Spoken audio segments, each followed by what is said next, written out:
In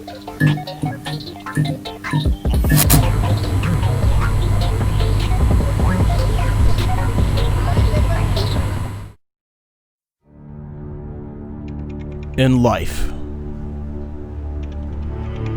there is always the age-old question, what if? Nowhere is that more prevalent than in the world of professional wrestling.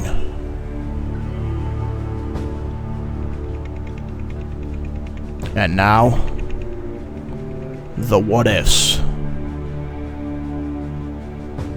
arrive here.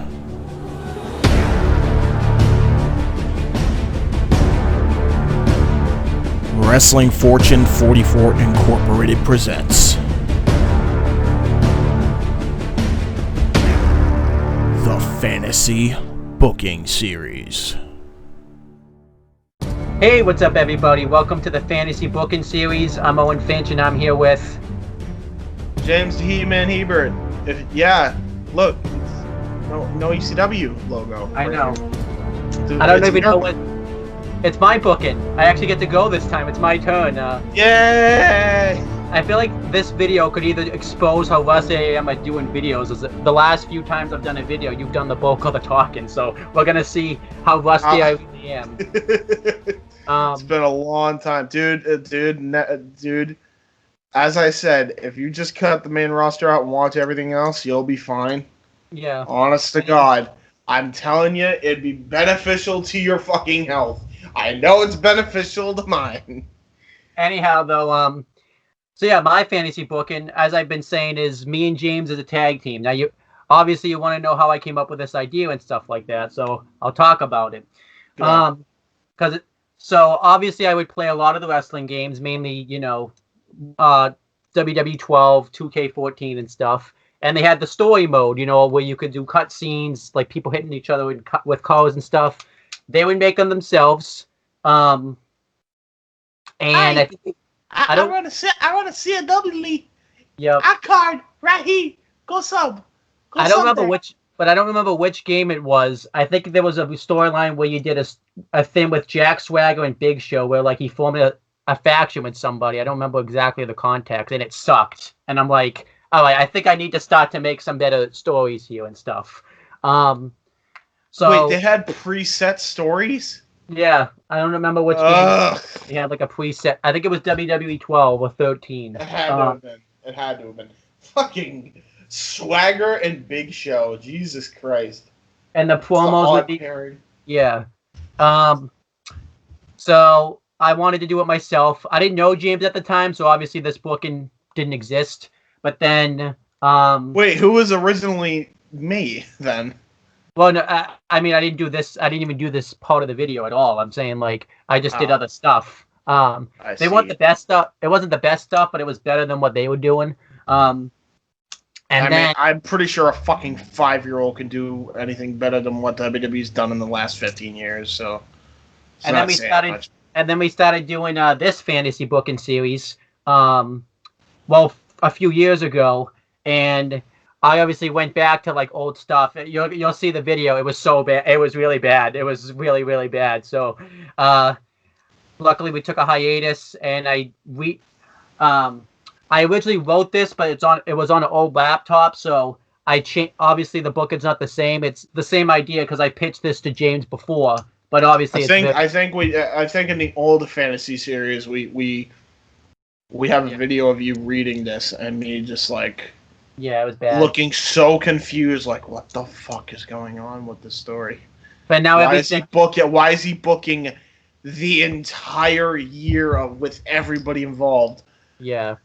But now everything, so now I've realized I'm just going to do one story, and this is part one. It's going to be me and James as a tag team. This is going to be a 4-part series. Part 2 will be another time, part 3, and then part 4 will be another time. So we're doing part 1. This is basically going to be like how we get into wrestling, us getting signed to WWE, and our quest for the tag team titles. James has read all of this, and we're just gonna go. So it took me a bit because, like, literally, as you all know, Yeah. 50 million fucking shows now that I'm fucking responsible for editing and hosting. So plus, I'm very descriptive too. yes. So yeah. At least you do bullet points, so it helps break up the monotony.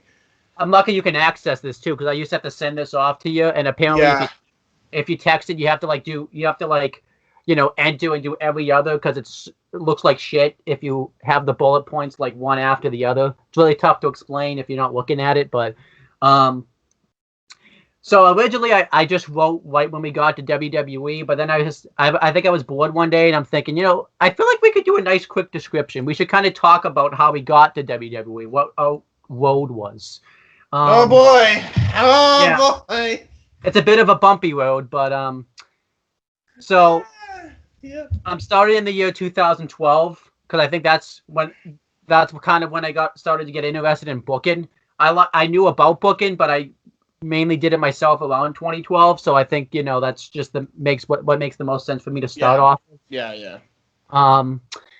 And obviously we can't be the same age because we'd be like 16, so it won't work. So I did have to alter our ages. So when we get signed to WWE, we're going to be 29. So I believe I did the math like thousands of times. I think in 2012, I think we get into the wrestling business still at 16, but we don't start training until like we're 18-ish, because in real life you can't train until you're 18. So, at least in this state, I'm pretty sure you can't.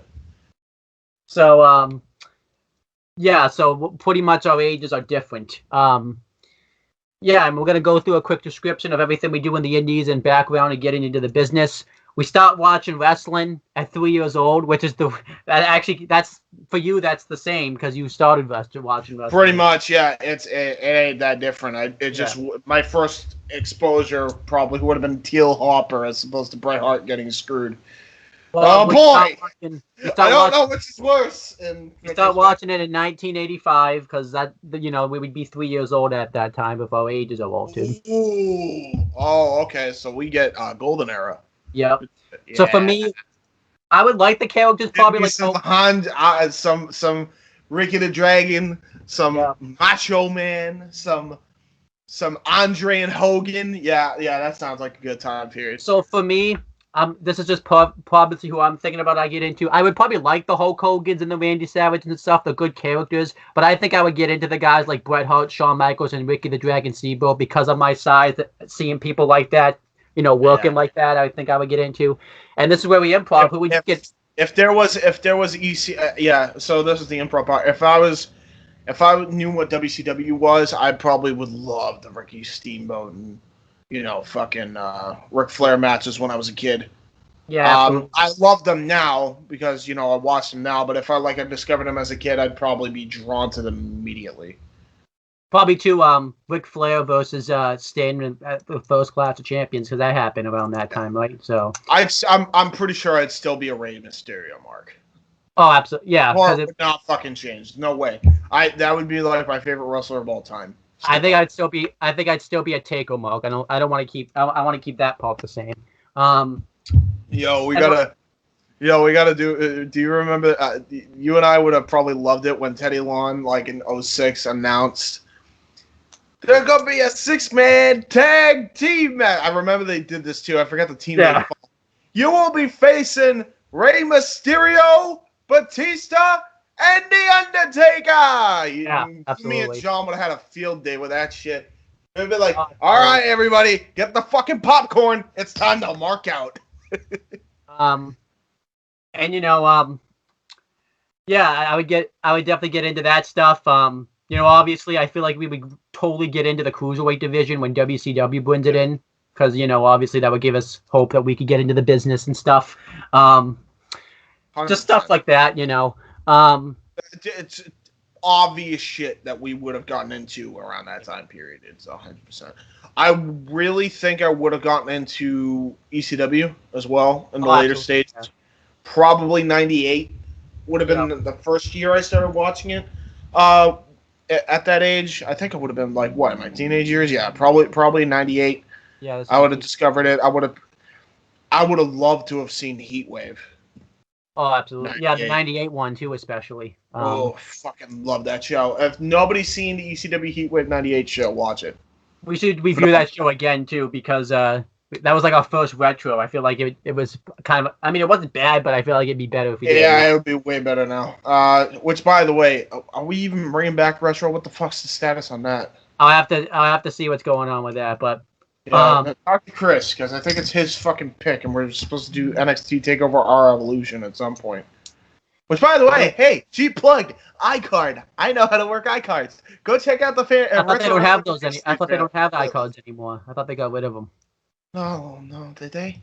I thought they. No, did. they got rid of annotations. Oh, okay. I'm pretty sure they still have iCards. Hold on, let me check. Unless they got rid of them today, and that'd have been news. Oh, they didn't get rid of they got rid of polls. That's what I'm thinking of. Yeah. No, they got rid of polls. Yeah, because nobody fucking used the polls. Twitter, you go to Twitter for fucking polls. You don't think YouTube.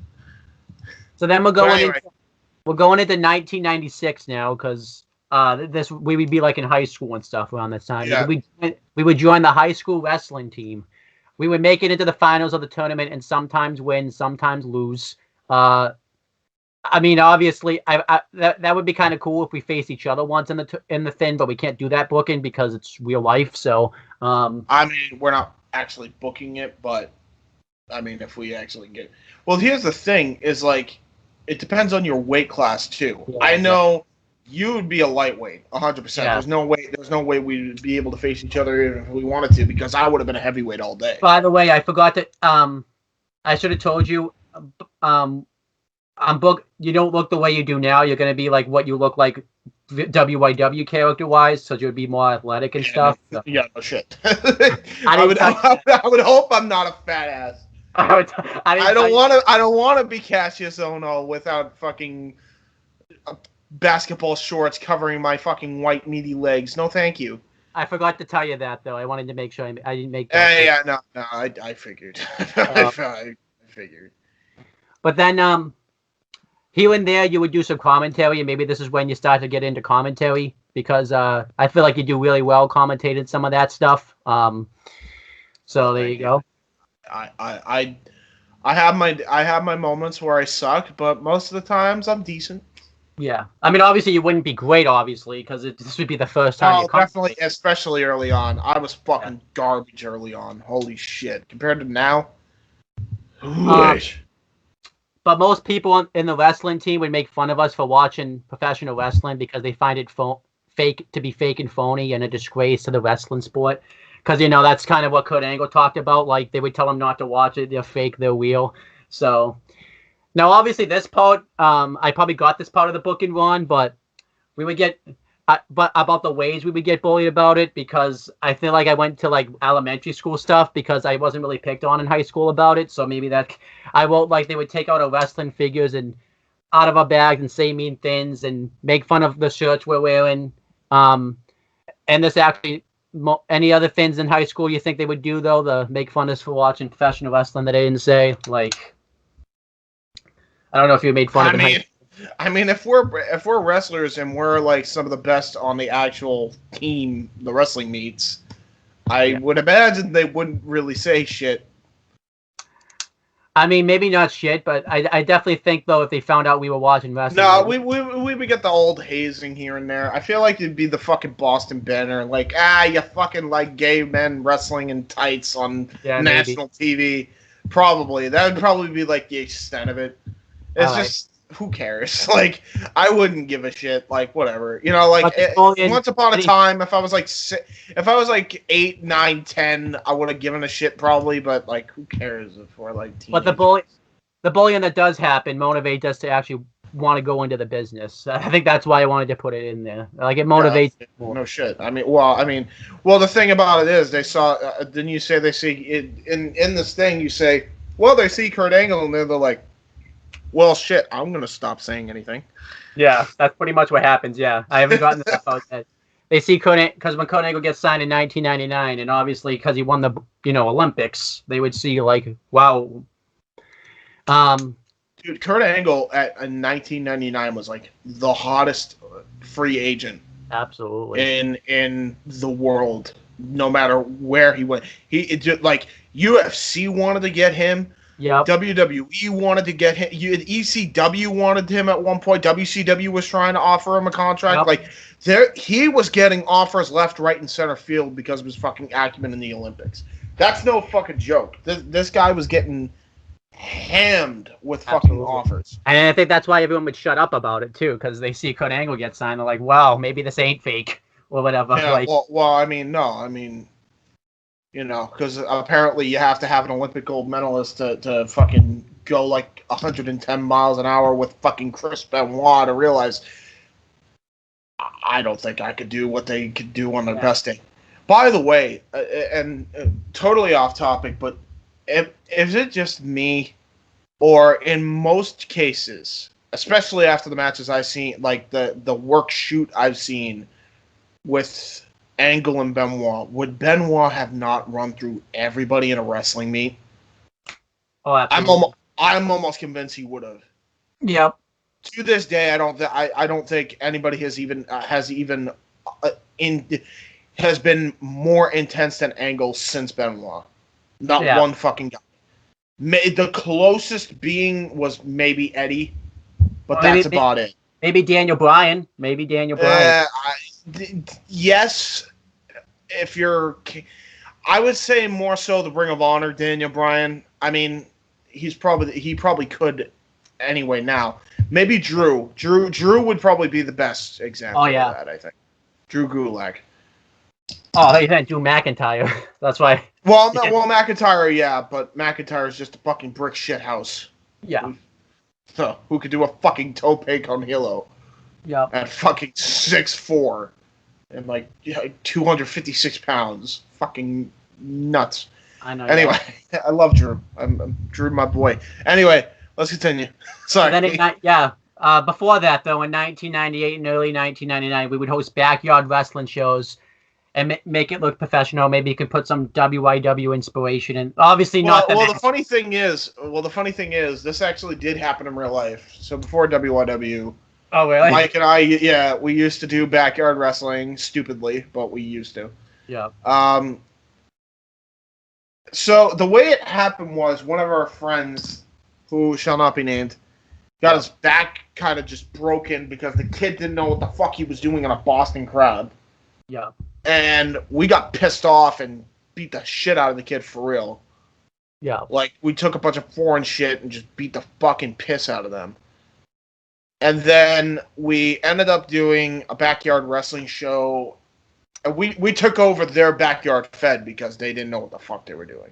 Yeah. So we ran them off, and then it became our backyard fed, and then we ended the backyard fed, I think, at like some trampoline park. We actually had a fucking sizable crowd of like 50 people. Which So yeah, this is realistic because we actually did it. We could have that happen again. Ironically, I was the final champion, and I had a fucking concussion because I smashed the back of my fucking head off of taking a back suplex on the fucking metal beam. How we didn't get kicked out, I don't fucking know, but yeah. So that can happen again, though. We could just I wouldn't do it again. I'd rather stick with the video game shit. I'd rather stick with that shit. Yeah, and then obviously we already talked about the Kurt Angle thing. Then we start training to actually get into the business at 18 years old in 2000, because like we said, you have to be 18 in Massachusetts, at the Lockup Wrestling Academy, which is actually a legit wrestling school. Look it up. And we work really hard in that. By the way, shout out to Mr. Ryan Waters. Yep. Shout out to you. And we work really hard in that time while we are balancing college life. We would still do the wrestling rundown. We would make it a radio show at Massasoit and also do like an uncensored one on YouTube. Well, I guess YouTube wouldn't be a thing, so we wouldn't do an uncensored one. No, YouTube would have been in 2000? Oh, yeah, it wouldn't have been. Would have been in 05, yeah. So, it would be a radio show. It would just be a radio show. Although, if we could go outside of Massasoit grounds, most likely, and like do a Howard Stern show. Yeah, absolutely. We do it with Stephen Coakley, John Tuddy, and Chris Dodd on the side. We have some matches in WWE, well, WWF anyways, on Jacked, Metal, Heat, and such, but it's mainly squash matches or warm-up matches, so that's nothing fancy, but it's, getting our name out there. Then 2002 is when we really start to make some strides in the wrestling thing. So when ROH starts up, we're one of the first teams signed to the company, and we'd be there from 2002 to 2006. We would feud with the teams like the Prophecy, which consists of I have the Wikipedia thing up here. Christopher Daniels and Donovan Morgan. So I think that would be a nice little feud right there. We would feud with teams such as the Briscoe brothers, the Weilers, which consist of, I guess it's Ricky Reyes and Rocky Romero were mainly the tag team. Oh man, I miss those days. I miss those days actually. Now that you bring them up. Yep, FBI. I remember. I love FBI. FBI are always so criminally, by the way, underrated. But it would be Tony Mamaluke and James. I'm gonna probably mess up his last name, but I believe it's Tato. I think is how you say his last name. Yeah. Dick Togo and Akudo Hudaka. I don't know how to say his last Dick name. Togo has always been a fucking brutal motherfucker. That much I do know. Divine Storm, which is Chris Divine and Quiet Storm. There was also American Dragon and Michael Modest. I don't know who Michael Modest is. I know who American Dragon is. That's Daniel Bryan. Well, yeah, we're feuding with them. The SAT, which is Joel and Will Maximo, and the Second City Saints, which is CM Punk and Colt Cabana. Yeah. And we would hold the championships 4 times. So obviously, I don't know, I was gonna have us be the first champs, but I felt like that was kind of too overpowering. I kind of wanted to keep the No, we're not that overpowered. Yeah. We ain't Shawn Maverick. Chill out. Yeah.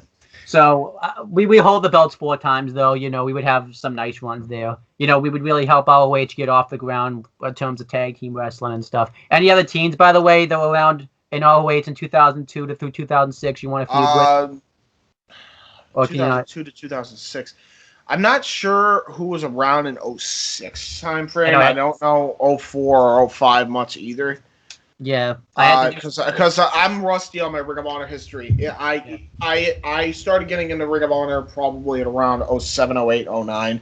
So like the Davey Richards, Eddie Edwards era, the Steen Generico era, like that. Those eras probably. I'd probably be more familiar with. If anybody. There's no doubt in my mind I'd love to work with fucking Briscoe brothers. Yeah, 100%. That would be like my go-to fucking feud no matter what. Yeah, absolutely. So then the fun time. Then we get signed to TNA in 2006. And we're there until 2009. Oh, look at all these teams too that are gonna be misutilized by that fucking time.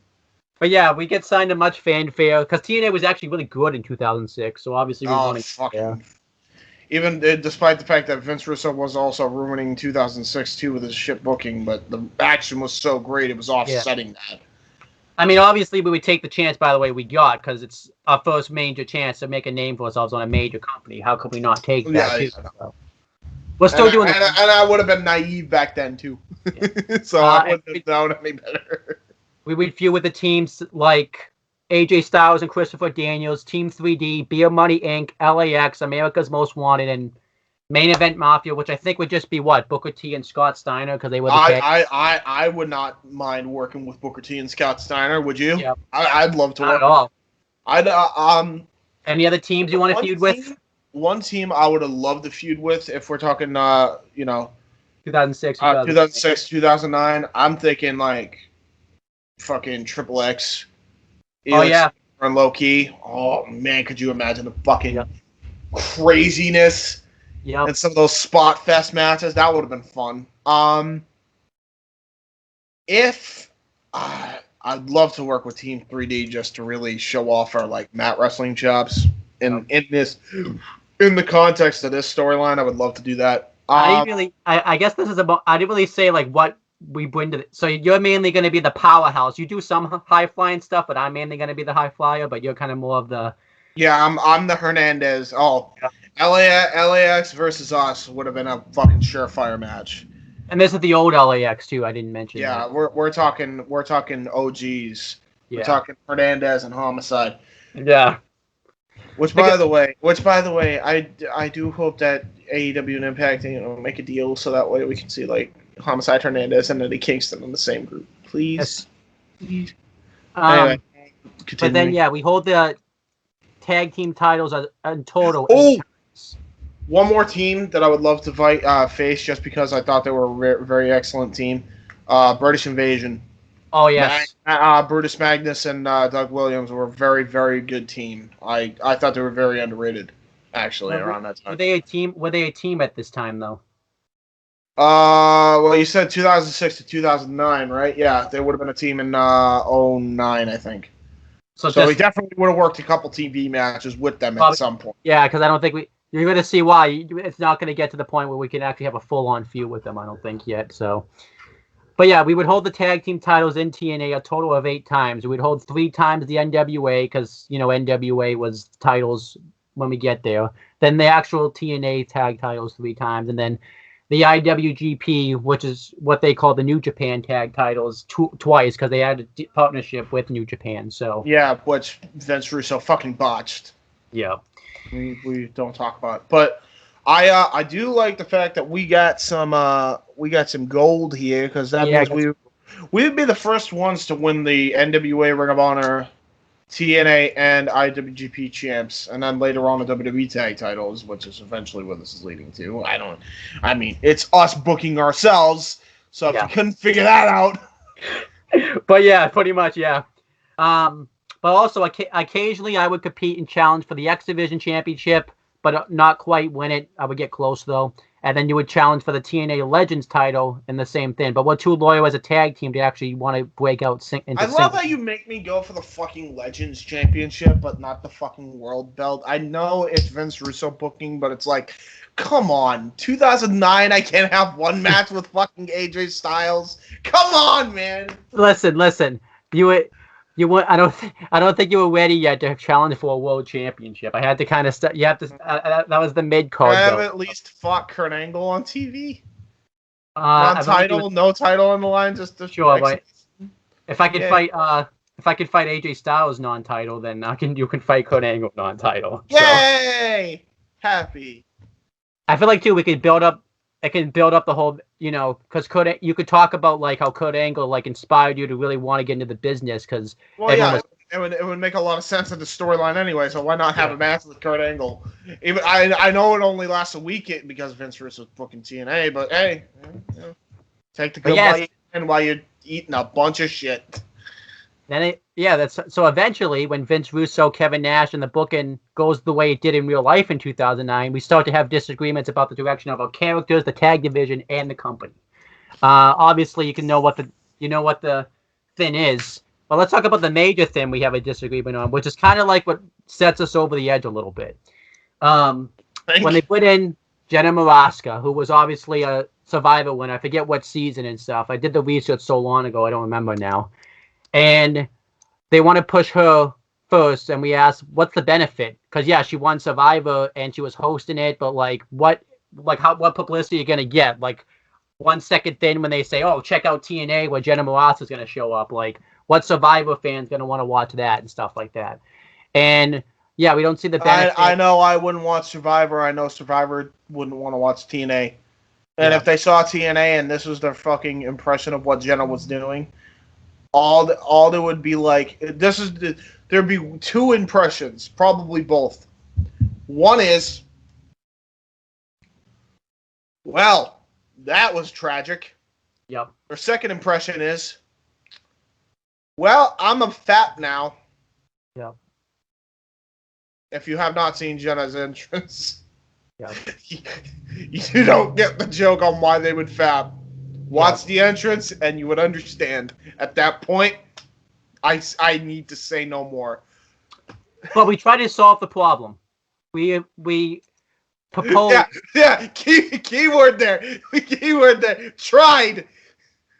We propose that they, instead of doing a one-on-one match between Shamel and Jenna Maraska, they do a 6-person mixed tag match with us and Jenna versus Kevin Nash, Booker T, and Shamel. But I mean, was Jenna a face or a heel when they brought her in? I believe she was meant to be a baby face, right? Or was she a heel? She was the baby face, yes. Yeah, I didn't know because that's so shit. I couldn't tell. Yeah. But anyhow, But TNA I believe because of who everybody that was in Sharmel's corner, it was definitely Jenna was the fucking babyface. And that sounds good though, because when you put a celebrity and you want to hide their weaknesses, we're like, well, we can help carry her and she can get the win and stuff like that. But TNA is confident in her abilities to make the match work because they're going to train her, and the match happens just like it did in real life. And we were right in the end because the match sucked.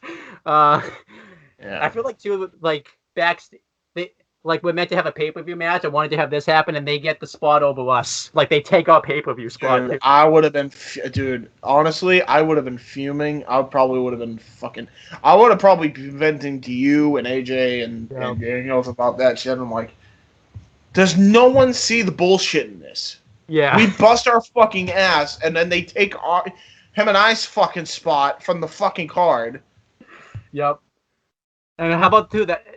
I'll just say at that point we're meant to face British Invasion, but Magnus was a singles guy then. We're meant to face I don't know, like Team 3D or something in a pay-per-view match, and that it gets bumped over us or something. Dude, it wouldn't be if anything was to be bumped, it would have been British Invasion versus us. Sadly, Kevin Nash, because if they bump Team 3D over this shit, then Vince Russo has to be fucking high. But the booking. Kevin Nash is continuously booking the main event Mafia to beat us week after week, and it does nothing for them, and it hurts our stock because everyone's gonna be like, "What are these guys doing, losing to this?" And it's just a fucking guy with no knees. Yep. By the way, this is a random question. When did the Okada incident happen where they made him the limo driver? What year was that? Was that 2009? Yeah, I think that was 2009. Well, yeah, that would be our final straw that makes us walk out, and then they fired us for no showing. Yeah, eventually in the summer of 2000. I would no show if they fucked over Okada. But then, eventually absolutely. Eventually in the summer of 2009, reports get leaked about us wanting to leave the company after our contracts are up, and I think our contracts are going to be up in early 2010. So we're gonna stick it out because we realize they could freeze our contract like WWE did with Neville. So we don't want the same, and we don't want to be sitting at home for a while. Yeah, they want to freeze our contract by that point. Then in November, no way. No, I love it, but I love this. I like the reason we leave though. Then in November of 2009, TNA releases us saying they are saving costs. But then on the January 4th episode, we actually watch it and we see we find out the real reason they released us, so they could bring in Hulk Hogan, Ric Flair, Jeff Hardy. At that point, I would just be like, "Well, boys, nice seeing you."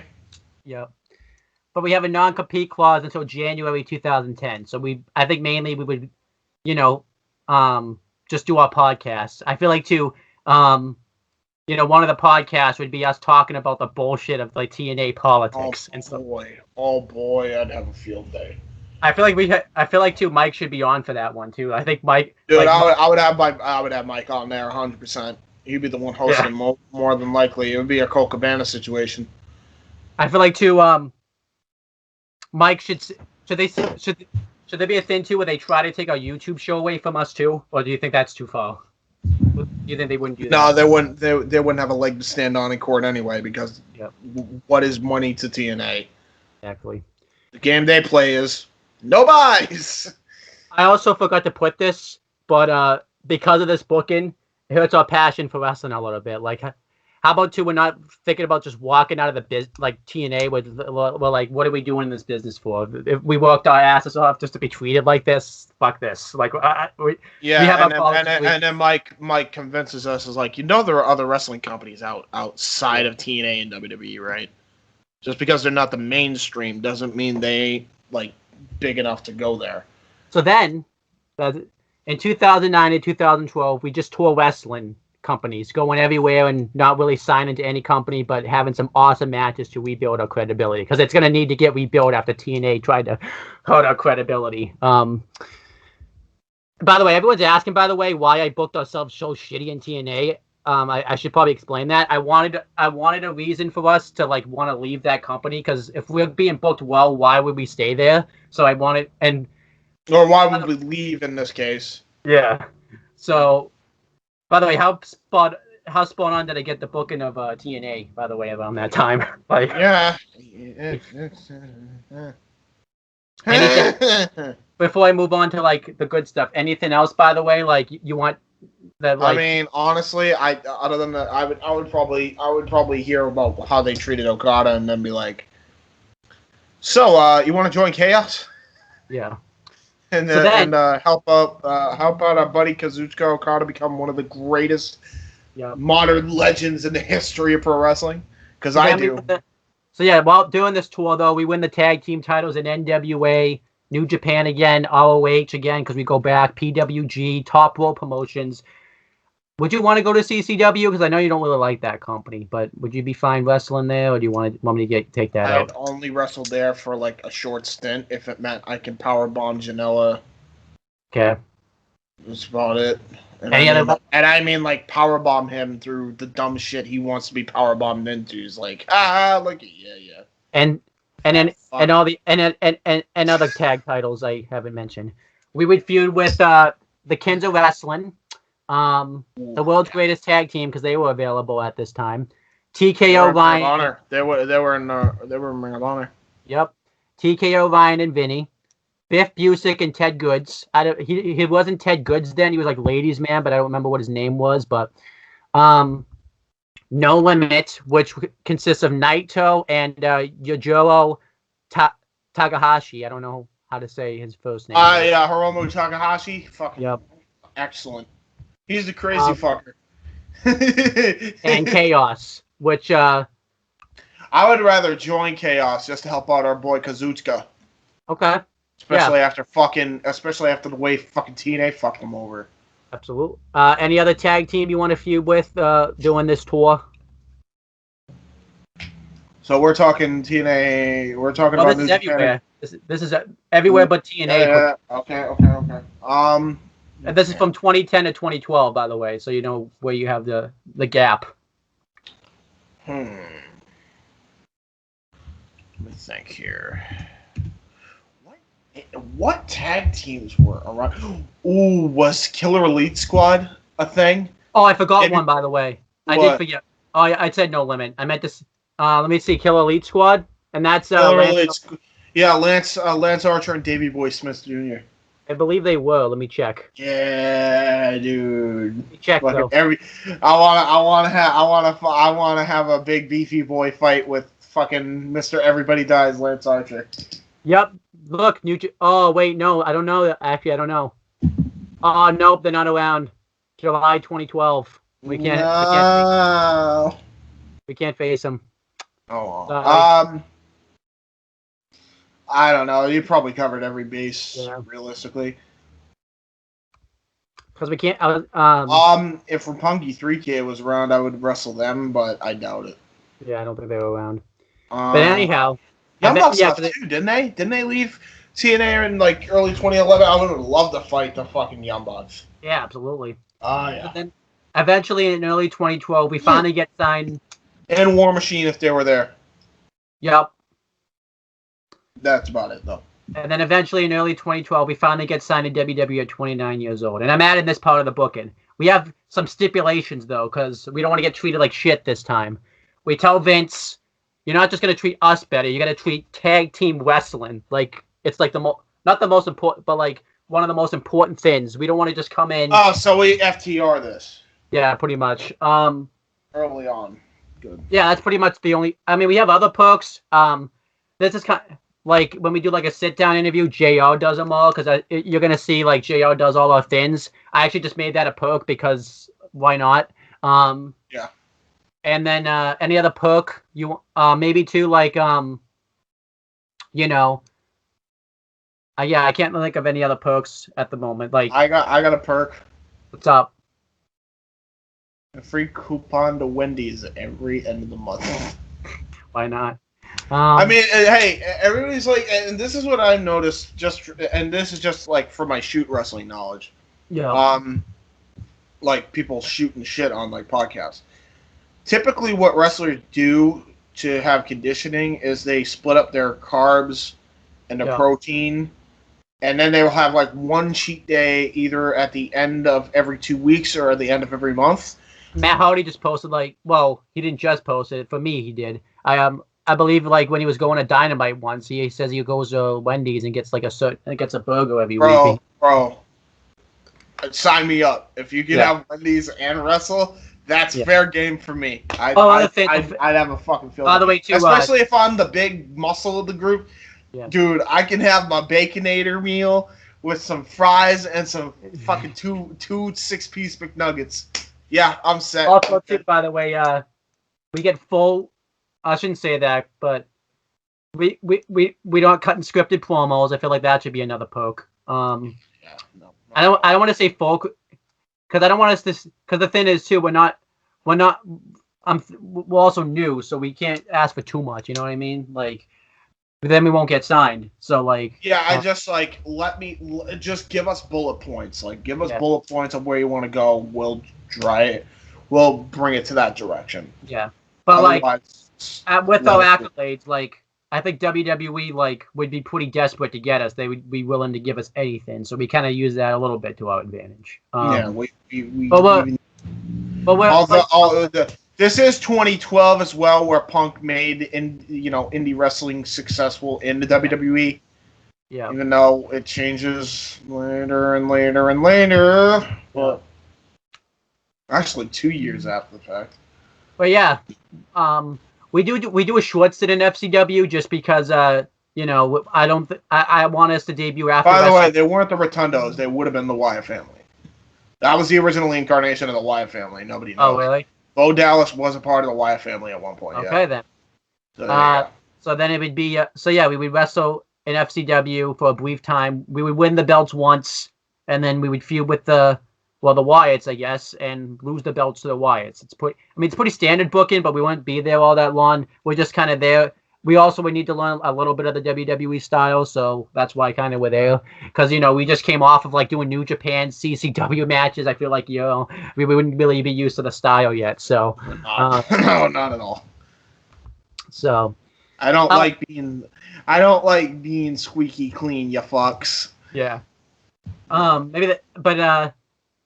This part of the inspiration is from James's ranking system from the ECW book, and I decided each time when I start the video and when I end the video, I would update the champions and the tag teams because we're in the division.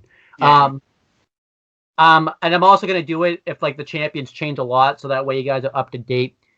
So I did keep the champions like they were in real life. CM Punk's still the WWE champion. He won it from Alberto Del Rio at Survivor Series, just like in real life. Daniel Bryan still wins the World Heavyweight Championship at TLC from the Big Show. Cody Rhodes, the IC champion. Zack Ryder is the U.S. champion because, he was the U.S. champion. Not right after WrestleMania, but I'm starting, early 2012. So Primo and Epico are the WWE Tag Team Champions, and Beth Phoenix is the Divas Champion because she was the Divas Champion at this time. Mm-hmm. And then the tag teams. Now, this was tough because there weren't a lot of good teams in 2012. So this is the tag teams that they were in 2012. And I'll explain each team. So obviously, Primo. I think some of them you had to put back together, right? Yeah, I did cheat a little bit. Yeah. So Primo and Epico were the tag team champions, so I kept them together. Dolph Ziggler and Jack Swagger. I actually liked that tag team a lot. I thought they were really good together as a team. They just I didn't. I guess that's where you and I differ, but I really didn't. I think Swagger brought Ziggler down more so than up. I just kept them together. I kept them together as a team, though. You need teams. You're not wrong. You need teams. You need better booking, and I think if we book them better, I think they'd actually be a good team. You know what's weird? Why don't you have Air Boom in here? Because they broke up early 2012, remember? Because Evan. Because Evan Bourne had his fucking weed suspension. That's so stupid, by the way. Fucking hell. You're a donut, bro. You're so stupid. The Usos, I kept them together as a tag team, because they were a team. Unigo and Camacho. That's such a joke. Dude, let's just say Tonga Loa seen better days in the Bullet Club. That's all I'm going to say. And I know a lot of people will laugh at this, but I actually really like this tag team. And I could have Justin Gabriel and Tyson Kidd should have been pushed way better than they fucking were as a tag team. And the International Airstrike was actually a really good team that was so underutilized. I actually got angry at how underutilized they fucking were. Honestly, I think they're the best part of that WrestleMania, like triple threat tag at WrestleMania 28. They're the stars of that match. Yeah, 100%. 100%. That's not even. I really like. I actually think I would actually book the team a lot better. By the way, I forgot to mention our tag team name because you got so busy shitting on it. Our tag team name is Babylon Air Flight. No, Babylon Flight. Yeah, Babylon Flight, because we realized there's already a team named Airstrike, and then there's also Air Boom, and then if there was another Airstrike, it'd be weird. So we're just like Babylon Flight. Fuck. How'd you come up with the name? Because you came up with the name, so. I don't even remember why I came up with the name. I think it's just because one person happens to be, James Archangel, and so angels have wings and birds have wings, so it's a Babylonian thing. Shit, I don't fucking know. That's where I came up with the name. Then we have international. Then the Dude Busters. They were actually a pretty decent team. They were starting to make their way, so I put them back together. Kurt Hawkins and Tyler Rex. They were actually okay. They weren't the terrible team. They were just there. Then they didn't they make them do some stupid dance number or something? Yeah, Didn't they make them into fucking strippers or some shit? Yeah, I'm not doing that. Thank God. Then I put back. I know in real life Vladimir Kozlov got released, but I actually brought him back and teamed him up with Ezekiel Jackson, as a nice big dominant monster tag team. And they're going to be managed in the beginning stages by William Regal because I have plans for Regal later. Because that way Regal can do the talking for them. And then we have 3MB, which would be Heath Slater and Jinder Mahal. Because Drew's still going to be Drew's going to be out of the faction because he abandons the group. So who replaces them? I guess it's 2MB then. I don't know. I feel like it'd be kind of funny if we kept him 3MB though, because Heath Slater still had the lyrics in the song. I think that'd be hilarious if they were just 3MB. Yeah, fuck it. I don't know. But yeah, WWE run beginning. Yeah. So we debuted the night after WrestleMania because that's where all the big debuts and stuff happen. I feel like we'd be a big enough team where we can debut. And we cut a fiery promo about how we've wrestled some of the best tag teams in the world and have won the titles in every company except WWE. And we put all the teams on notice. Anything you want to add to that? I'll add to that. We're coming for your belts, you cunts! Obviously, you can't say the other thing because. No, I can't. It's PG. It's PG. And our first feud would be with Kurt Hawkins and Tyler Rex because I think that's I wanted us to. That was the lowest team of the totem pole I could think of, and I actually think that would be a pretty nice way to start. They'll be upset that they've been in WWE for years and have been overlooked by WWE, so they call us out because we pretty much get this big debut already with giant fanfare, and pretty much we call them out because they are talented, but they gave up. I'll improv this one. Wow, have the mighty fallen. Remember how you were supposed to be the next big star, Rex? And how well did that go? Now you're an angry guy that used to be a surfer that isn't a surfer anymore for some reason. And Kurt, look at you. Where's Zack Ryder? Oh yeah, more successful than you. Yeah. How does it feel that you are the least successful member of La Familia? Do you not see the irony here? You're two talented wrestlers. I'll give you that. On any given day, you could probably go up against the best of them. But you were just expected to have everything handed to you. But you don't work for it like him and I had to. And we've had to bust our ass for years. And yet, here you are complaining about how you're not utilized properly when in reality, you're just freaking lazy. There you go. Yeah, obviously, I would add, I would add the same thing and stuff like that too. But I mean, you want to add anything else? You want to throw in some jabs? Maybe talk about too, how Tyler Rex, was the next big star. You got the bragging rights spot, and you took the Big Show off his feet, and then what? You were just on Superstars the next month, And you were okay with that. You didn't fucking challenge that backstage. Yeah. And do shit. You just la-di-da-di-da. Exactly. Go into work and get the money. If you ain't on Raw and SmackDown, you ain't doing shit, boy. And then you ain't doing anything. And I can talk about it too. You did do something about it, but you did it on NXT when it was just a reality show versus actually going on Raw and SmackDown and doing something about it. Like, and then we has beef, and then we has fight because them's fighting words. When you criticize somebody for being lazy, especially grown men, it probably leads to a Donnybrook, and we like us a Donnybrook. So he's okay. And Hawkins and Rex would have enhancement matches while we're on commentary, but we don't have our first match until Extreme Rules because I figured that's a big stage for us to actually have our debut match.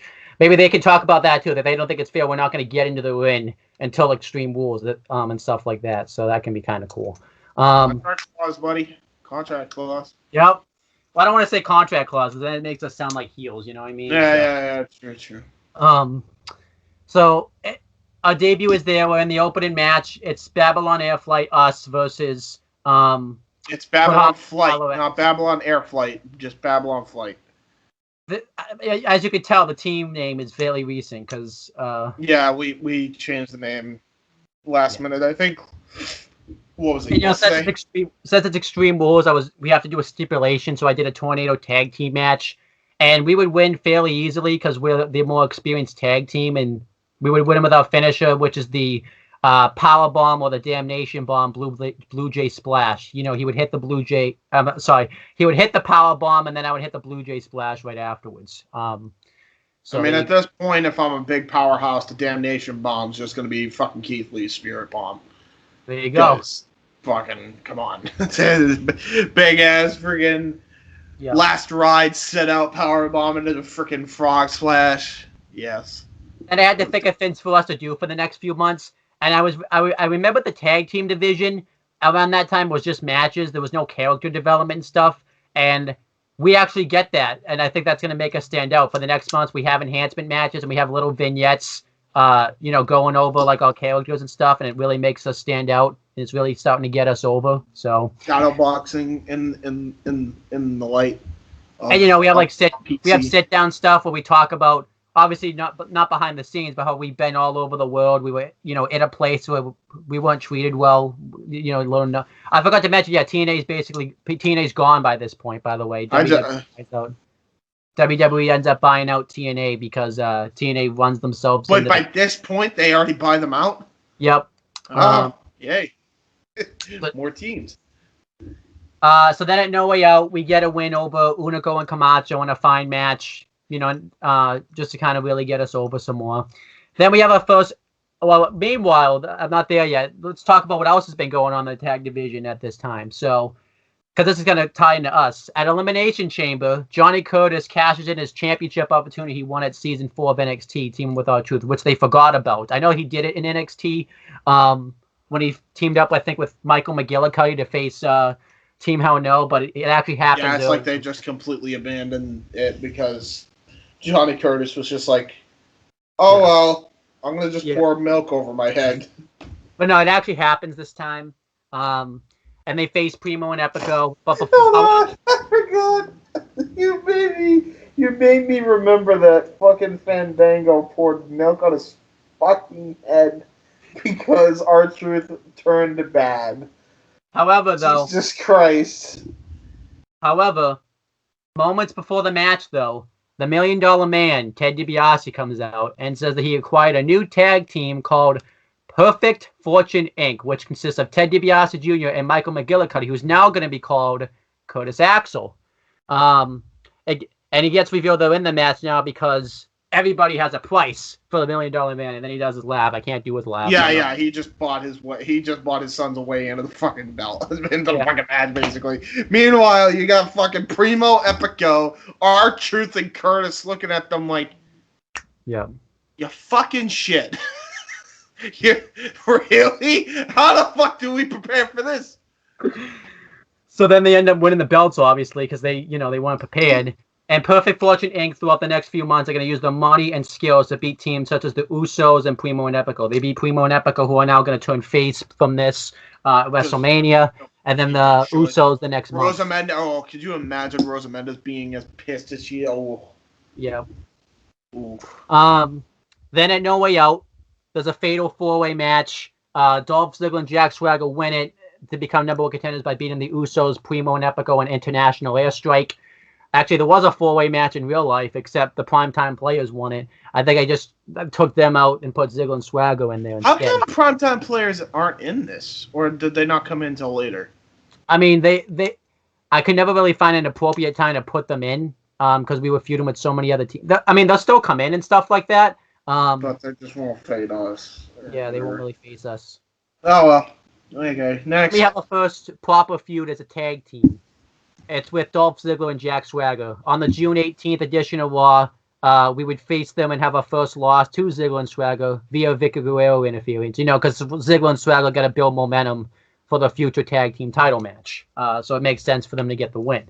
Then on the June 22nd episode of SmackDown, they face Perfect Fortune Inc. for...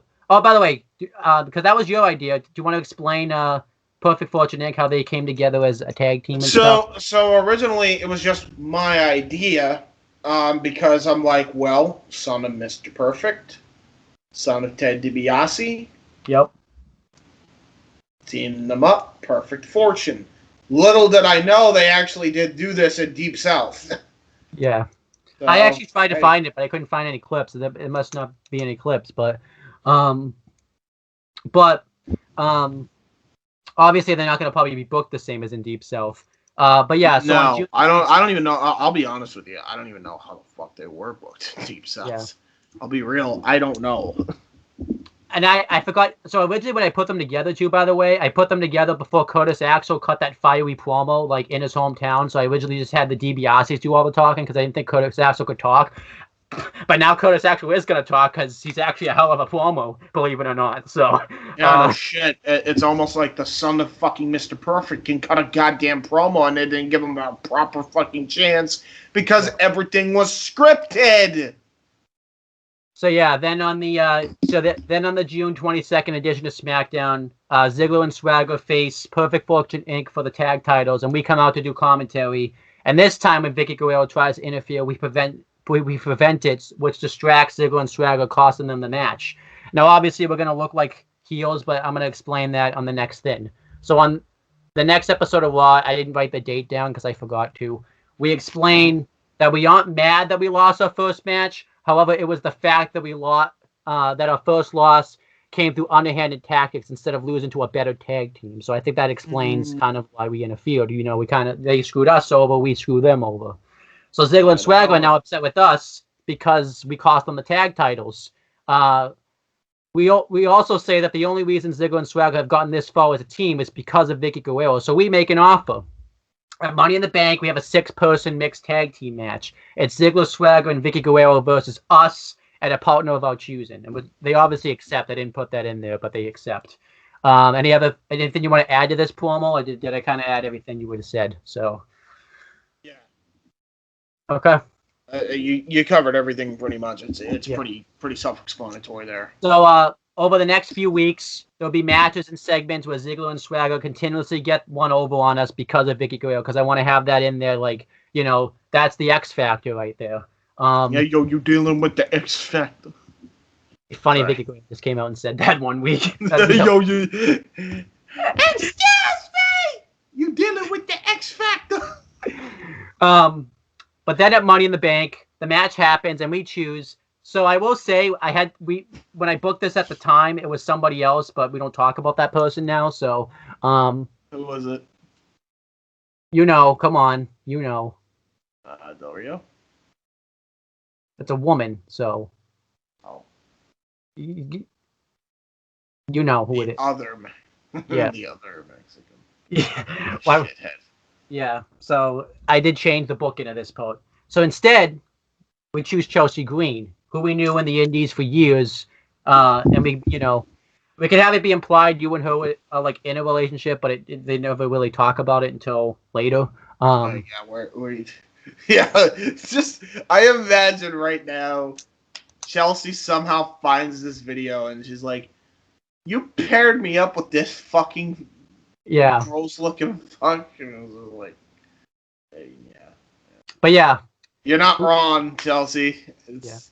Listen, we're making ourselves look good. Just go with it, and you don't have to watch it. It's fine. Hey, you'll at least know I'm a nice guy. Well, we defeat Ziggler and Swagger and Vicky Guerrero in a really good match, and Chelsea Green doesn't become a permanent valet, but she'll be. You know what? I just realized you did this match just to spite TNA management, didn't you? Actually, I did a different match in spite TNA management, but this match, I guess it literally is just, hey, remember when we recommended the whole fucking We team? We did the 6-man tag match for us versus Main Event Mafia with Jenna Maraska in our corner. This is basically that, but the person that can't work is on the opposite corner. Yep. Well, I mean, the match would be really good. Chelsea, Vicky Guerrero would finally get what's coming to her and stuff like that. We would actually get the win, though. I could have, Chelsea put down Vicky Guerrero, but I would like us to get the win because I want us to kind of, the team. Yeah, that makes sense. And I get it, and we're gonna get the win off Dolph Ziggler because fuck Dolph Ziggler. So, by the way, a lot of that's gonna happen a lot too when Ziggler's in a match. I'm gonna say we're gonna get the win on him because fuck. We're gonna pin him because fuck Dolph Ziggler. And now it's time to build our next feud. The next night on Raw, Perfect Fortune Inc. comes out to do a promo talking about how they are the best and wealthiest tag team in WWE and nobody can beat them. Now, before I say we are going to come out, I know there's a promo you want to cut, but I think you should wait because this isn't the time to cut. No, I know what time it is to cut. Yeah. But I know what I can say for this. Well, hold on. So we interrupt them and say we've beaten all the tag teams that WWE has to offer. And now we're ready to take the tag team championships from Team Perfect Fortune Inc. They tease like they're going to fight, but back down. What do you want to say for this? Typical daddy boys running back to their father. Look at that. Just know this, boys. You can't run forever. TikTok. We're coming for your tag titles. So I guess by the way, when we do, we're going to replace that shit design that you guys got there. Did you read? I guess you read that far into the booking, didn't you? Huh? Because I did replace those tag titles design. So I guess you read that far into the booking. Yeah, I read a little bit, yeah. So there you go. I mean, I wanted to... No, we'll save it. We'll save it for the next episode. Don't worry. Well, no, that's fine, because since we're going to do it anyways, I was trying to think of a way, though, because I didn't want to bury the belts, but you already, pretty much did it, so... I'm going to bury the design of the belts. Yeah. Then they're trash. Yeah, they're trash. They're fucking trash. On the 1000th episode of Raw, us and the Usos defeat Ziggler, Swagger, and Perfect Fortune Inc. in an 8-man tag. And then Triple H comes out. We pinned Dolph Ziggler because fuck him, so... And then Triple H comes out and makes the match for SummerSlam, us versus Perfect Fortune Inc. for the tag team titles. I actually, I had booked that part yet, but what a coincidence! You're gonna see later. It's Triple H that makes the match. By the way, let's just say that. So, there you go. So then Perfect Fortune Inc. sees that they can't get a physical advantage over us, so they're gonna take a psychological one. On the August 3rd episode of Raw, after we defeat International Airstrike, because I wanted us to face them at some point, but there was never a perfect opportunity for us to do so. So this is the perfect time to do it because there's no other time to do it. So I want to. That's when we'll face them. The $1 Million Man reveals that Chelsea Green owes a lot of money in taxes and student loans. So he makes an offer to Chelsea. This will probably be backstage too, instead of in the ring. Yeah, I feel like we can't reveal this. We can't reveal this like in a backstage segment because there's no way that would work. I feel like that would have to be like like outside, and then it's revealed later via CCTV footage, like them having a conversation. So he makes an offer to Chelsea Green to screw us out of the tag team championships, and he will pay off our taxes and slowly his student loans, because I don't think he could pay off student loans all at once. This ends up working, and we start slipping. It leads to us not trusting Chelsea Green, losing sleep in matches to the likes of Vladimir Kozlov and Ezekiel Jackson, like fairly easily too. Because I always say it's not good for the challengers to lose matches, but if we have this Hayden over. Yeah, this works. Like, Yeah. this is a way to protect ourselves here. However, though, on the go-home show, we do get an advantage over them, by attacking them and stuff, showing that there is some hope that we can win the belts. Then at SummerSlam, Chelsea Green unwittingly costs us the match. He throws James into the steps, and Ted DiBiase Jr. defeats me with a Dream Street, winning the match and acquiring the services of Chelsea Green. But it's like, she's not willingly aligned with. Yeah, she's basically a slave with extra steps. Now, a lot of people will ask why, Chelsea Green can't pay him off herself. Well, she just got signed to the company. It's not like she has a lot of money right now. So, yeah. So I did update the champions. Oh, wait, hold on. I'm on the one thing. Because they are different. Well, here's my question. Where is the rest of the championships? Are we just not counting them? Are we not counting TNA Championship or Television Championship? Yeah, we're not counting that right now. Because there would be way too many belts, I assume. Way too many belts. So, yeah. A lot of people will be pissed about these belts, but there's reasons of who the champions are. So, John Cena is the WWE champion. I'll explain this quick. So he still loses the match with The Rock. He still loses to Brock. He wins the Money in the Bank. And on the 1000th episode of Raw, it's CM Punk versus Daniel Bryan with Triple H as the special guest referee. And instead of Punk turning, Triple H lays out Bryan with a pedigree. Cena comes out and is like, "What the hell are you doing?" Cashes in Money in the Bank, and he becomes the corporate champion. That's the time to turn John Cena. And Triple H also turns. I did do that quicker in real life. So are Cena and Orton both the champs? Yeah, they're both aligned with each other. Orton defeats Sheamus. That's a nice little. Yeah. That's a nice one. I really like that. Then Sandow, who's debuted in real life, and I feel like honestly, and I know this is like me being a fucking nerd and knowing how to book shit, but Damien Sandow would be a perfect fit for the Perfect Fortune stable. You know that? Oh yeah, I guess so. Think of his character, and the characters that DiBiase and Axel would have by this point. He'd fit in like a glove, dude. He'd fit in like a fucking glove. I know, I didn't show you this poet. Fucking stop playing Bruno Mars. We're gonna get a copyright strike. You fucking loud fuck. Happy! Jesus Christ, dude. Can you hear that? Yeah, I can. That's not good. Oh my god. Well, drown it out with me talking.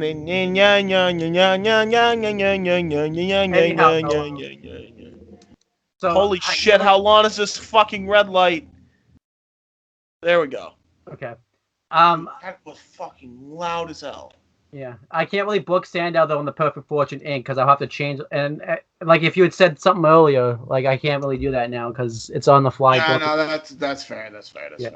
But he beats Christian for the IC title. Sandow wins because you could do some really entertaining stuff with him as IC champion. Yeah, 100%. And then the Shield do debut earlier in real life, and Dean Ambrose beats Zack Ryder for the U.S. title. And then so what you're saying is Kane doesn't shove him off a ledge. Nope. In a wheelchair. Good. Now, actually, I like this booking. So the Bellas don't leave WWE. Nikki Bella and John Cena get together, and Nikki Bella joins the Authority since she's with Cena. See, everyone hated the fact that Nikki Bella was the champion because she was dating John Cena. If you tell that storyline, then it works. Yep. And then Seth Rollins wins the Exhibition Championship. Makes sense. Out with. Originally, I do a bunch of test matches that leads to a battle royal, and then he takes the Shield, take out AJ Styles, and he takes his place, and Seth wins the belt. So there you go. Then let's get to the rest of part one. So we take a hiatus after Survivor Series because I think it makes sense for. And by the way, I could have booked us really strong to have them win the tag titles right away. Notice how I have a storyline going on right here. So. Mm-hmm. But yeah, I think it makes sense for us to take a bit of a hiatus because it really sells the loss. And meanwhile, Team Perfect Fortune Inc. are beating teams. They win a 4-way match against International Airstrike, Ziggler and Swagger and the Usos at Night of Champions. At Hell in a Cell, they retain against. Do we pin Dolph Ziggler? Well, we're not in the match. It's Perfect Fortune Inc. that's in the match. Fuck. And then Does Dolph Ziggler get pinned? Nah, I'll give him a break this time. Justin Gabriel can. No, the Usos can take the fall. All right, that's fair. I'll give him a break. Then International Air Strike get a shot at Hell in a Cell because they haven't had a shot yet. Yeah. And then it leads to Survivor Series. There's a 12 versus 12 tag team elimination Survivor Series match. I'm going to try to name the teams, so they didn't do that. So it's International Air Strike. I got to get 5.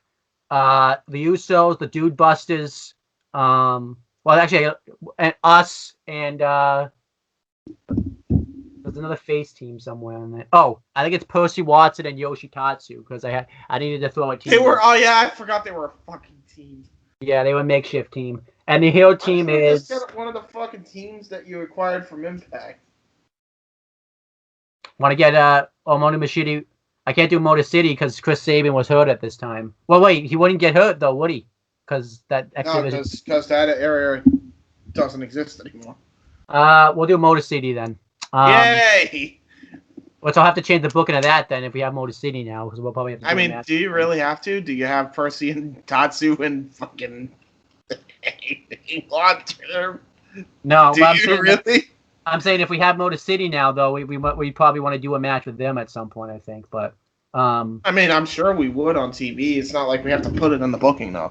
And then the heel team would be Perfect Fortune Inc., Dolph Ziggler and Jack Swagger, Kurt Hawkins and Tyler X, Vladimir Kozlov and Ezekiel Jackson, and I think it's Derek Bateman and Johnny Curtis. I think I don't remember exactly off the top of my head. Why not just have it be the Shield? Oh, Bad Influence. No, it's Bad Influence. Yeah. Well, then it makes sense to have Motor City there.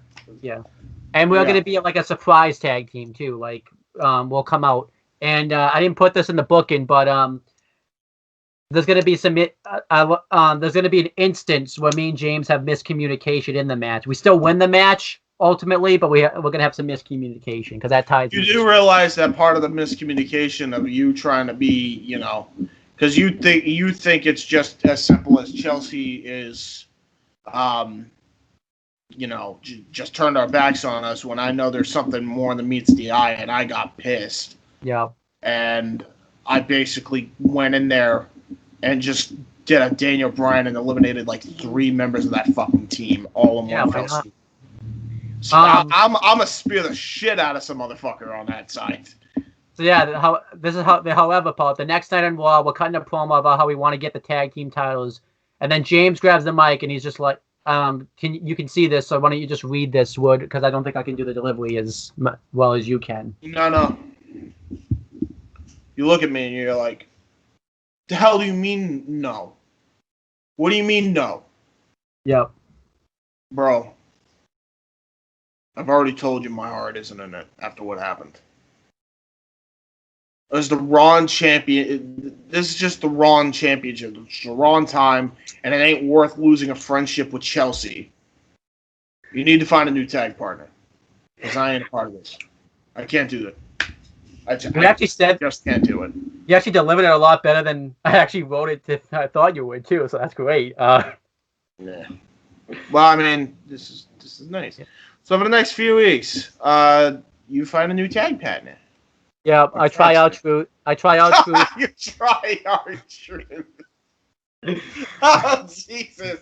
Oh no, this is fucking little Jimmy R-Truth. So I try out Truth, Percy Watson, and Rubik's, which is Jigsaw, but I called him Rubik's. And we face Ziggler and Swagger various weeks, but I lose to all of them. Then finally, on the December 12th episode of Raw, wait! I'm still confused. Why did you call him Rubik's? Because in TNA he was Rubik's. So was he Rubik's? Yeah, he was. But he was also Jigsaw in TNA. He was Rubik's at one point, unless he's the 2 different guys. And I'm pretty sure he was Rubik's in TNA.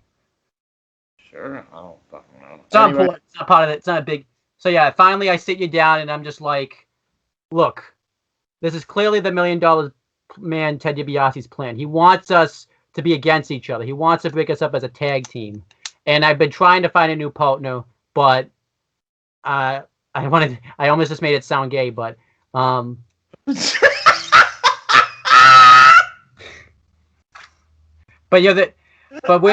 Trying to find a new partner. Hey, if you can't find Chelsea Green, I'm available. I'm just saying. Basically, the gist of it is, I tried to find a new tag team partner, but we've been together as a team, since we've got into the business. Yeah. So I booked us a match. It's us versus Dolph Ziggler and Jack Swagger, and if you show up, great. But if not, it's time for me to move on to other things. Pretty much, go to the singles career and stuff. And then have you looked? I'll look up and be like.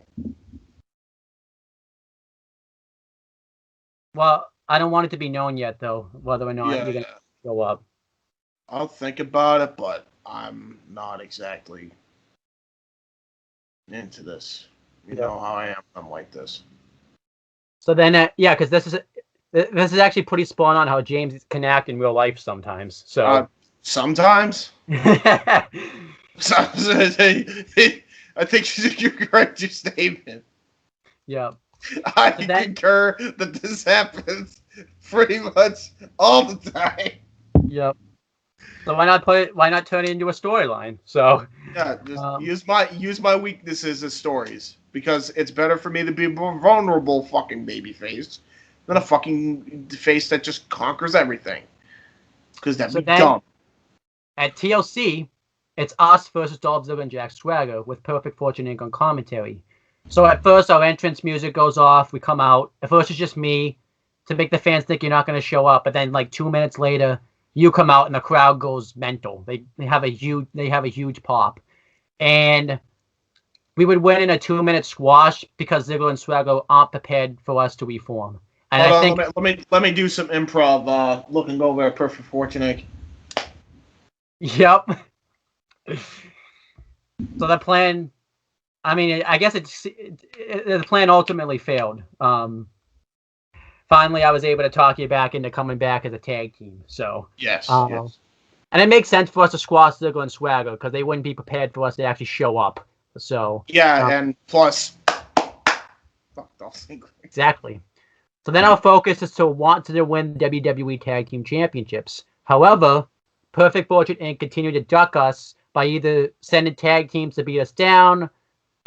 Each of them will wrestle us one-on-one, or since the Royal Rumble is coming up, they would try to get us to enter the Rumble match to focus on winning the world title, but nothing seems to be working. This time we're too smart for them. At the Royal Rumble, I would defeat the $1 Million Man Ted DiBiase in a Royal Rumble qualifying match. Obviously, you would help, with the interference and stuff and all that. And then in the Royal Rumble match itself, Ted DiBiase, since, because Triple H is a heel now, Ted DiBiase Jr. pays off Triple H to put us in the Rumble match as early as possible to damage us. And he also bribes wrestlers to hurt us to take us out of the picture. I wanted us to come in 1 or 2, but since the Daniel Bryan storylines are going on, Punk and Bryan come in 1 or 2, and, I'm not going to book because you made it earlier than it actually was, right? Yeah. So we would have a fairly good showing. I would come out 11 and last 20 minutes. I would eliminate Curtis Axel, which ties into the story, Johnny Curtis and Christian, but get eliminated by Randy Orton. You would come in 12, last 20 minutes, eliminate AJ Styles, Ted DiBiase Jr., continuing the story, Jey Uso, but get eliminated by Seth Rollins. So then we're on to the next night on Raw, and some stuff happens. So Triple H, who's now obviously a heel, he announces the new number 1 contenders for the WWE Tag Team Championships. And he announces the New Age Outlaws. And they're not seen on TV really ever, by the way. This is the first time they see, and it's very clear Triple H is only giving them the match because they're his best friends from DX. That's why they're getting the match. So we come out, and we just think this is bullshit because we've been busting our ass, and we've been up. This isn't the first time we've been overlooked over older talent, a little bit of a wink for TNA for obviously, the January 4th episode, because, that's how it's released. So the New Age Outlaws say that if they hadn't paved the way, we wouldn't be in the WWE. So we forced Triple H to make a match at Elimination Chamber, us versus the New Age Outlaws, where the winners become the number 1 contenders for the WWE Tag Team Championships at WrestleMania. This leads to Triple H making a 5-on-3 handicap match with the Shield and the New Age Outlaws versus us and Daniel Bryan. We lose when Roman Reigns hits me with a spear. I like to have a thing where I flip over but not injure my shoulder like AJ Styles did at the Rumble. So hopefully that didn't happen. And then they all hit the finishes on us. Now, anything you want to add to that promo with Triple H? What do I want to add? I mean, I feel like the line where we talk about the old thing, I feel like you should say that because that's something you would say. So instead of going with the team that's been beating every single team in the WWE, you decide that the number one contenders are a tag team from yesteryear. Yep. Great. Yeah, you know what? I can't say I'm surprised, Hunter. Can't really say I'm surprised. I mean, for fuck's sake. Well, not with the without the F word. But I mean, for crying out loud, this ain't the first time we've been overlooked by some old dude who is behind the times, brother. And it sure ain't gonna be the last. But if you think I'm just gonna take it lying down this time like my naive self did way back in the early years of 2009, oh boy, you're sorely mistaken. You want to be the authority? That's fine. But just know, one day, you'll get yours. Daniel Bryan's going to hand it to you, and I can't wait until the day he does. And as far as you two in the ring, getting pretty much an easy payday considering you're fighting the old age outlaws, just know this. I will get my rematch for the tag team titles that you took from us. We didn't even win the belts yet because you freaking screwed us. Yep. Something tells me that the woman by your side right now doesn't want any part of what's going on. And there's something more than meets the eye. And by God, one of these days, I'm going to find out what it is. And when I do, it's your ass. Not just you, Axel. Not just you, Junior. Old man, I'm going to come for you. And I'm going to fucking hurt you. Yep. Done. So then going into the match with the New Age Outlaws. I get too into this sometimes, you know that? I like too into that. I defeat Billy Gunn, and you defeat Road Dogg, you know, because I don't like to do the whole thing where, like, one member of a team and then they beat somebody and the other. That's 50-50 booking. I don't do that crap. Yeah.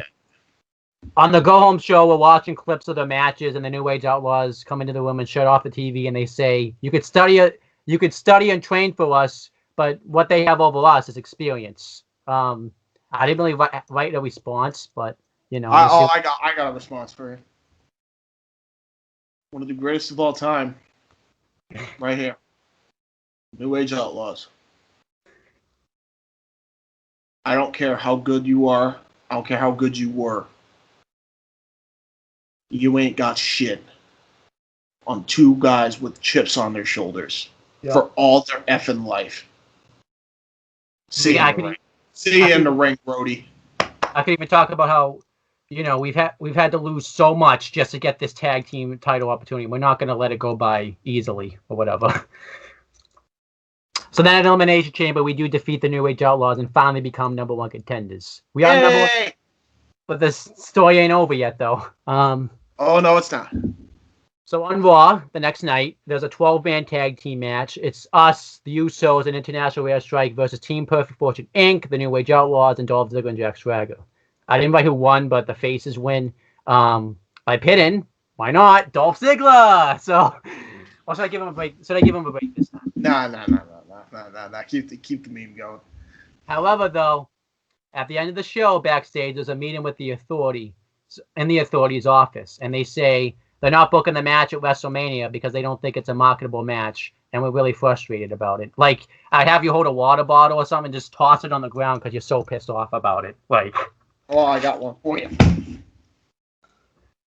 No, obviously that reason's bullshit, by the way. They just don't want to put us in the match. They don't want to, like, outright announce that they're holding us back. Yeah. Because I feel like, you know... By the way, I should people would pick up on it, though. Yeah. I should mention, by the way, with the Authority, It is going to be different than how it is in real life. Like, I remember in real life, there would They be just times where outright announced it. yeah, I feel like there should be like, you know, with Daniel Bryan, yes, but there should be other times where like, they're, you know, being discreet about it. So Yeah, like this should have started being discreet when Punk won the title in 2011. yes. That's basically what you're saying. So then, and I was gonna have something get revealed afterwards, but I wanted to. I feel like we gotta save that. I feel like this is a good ending to the show. Like, have us lose our match, and now they're gonna wonder how are we gonna get back? Because obviously they know the match is gonna get made. Like, what's gonna happen? So on the next episode of Raw, 5 minutes before the show actually is supposed to air, and now obviously we have to. There's instead of like something like new being on USA Network, there's like going to be a repeat of whatever show's on, and maybe it ends early or something. So USA approves of us Raw starting 5 minutes early. We're in the ring, and we're pissed. We want our tag title match.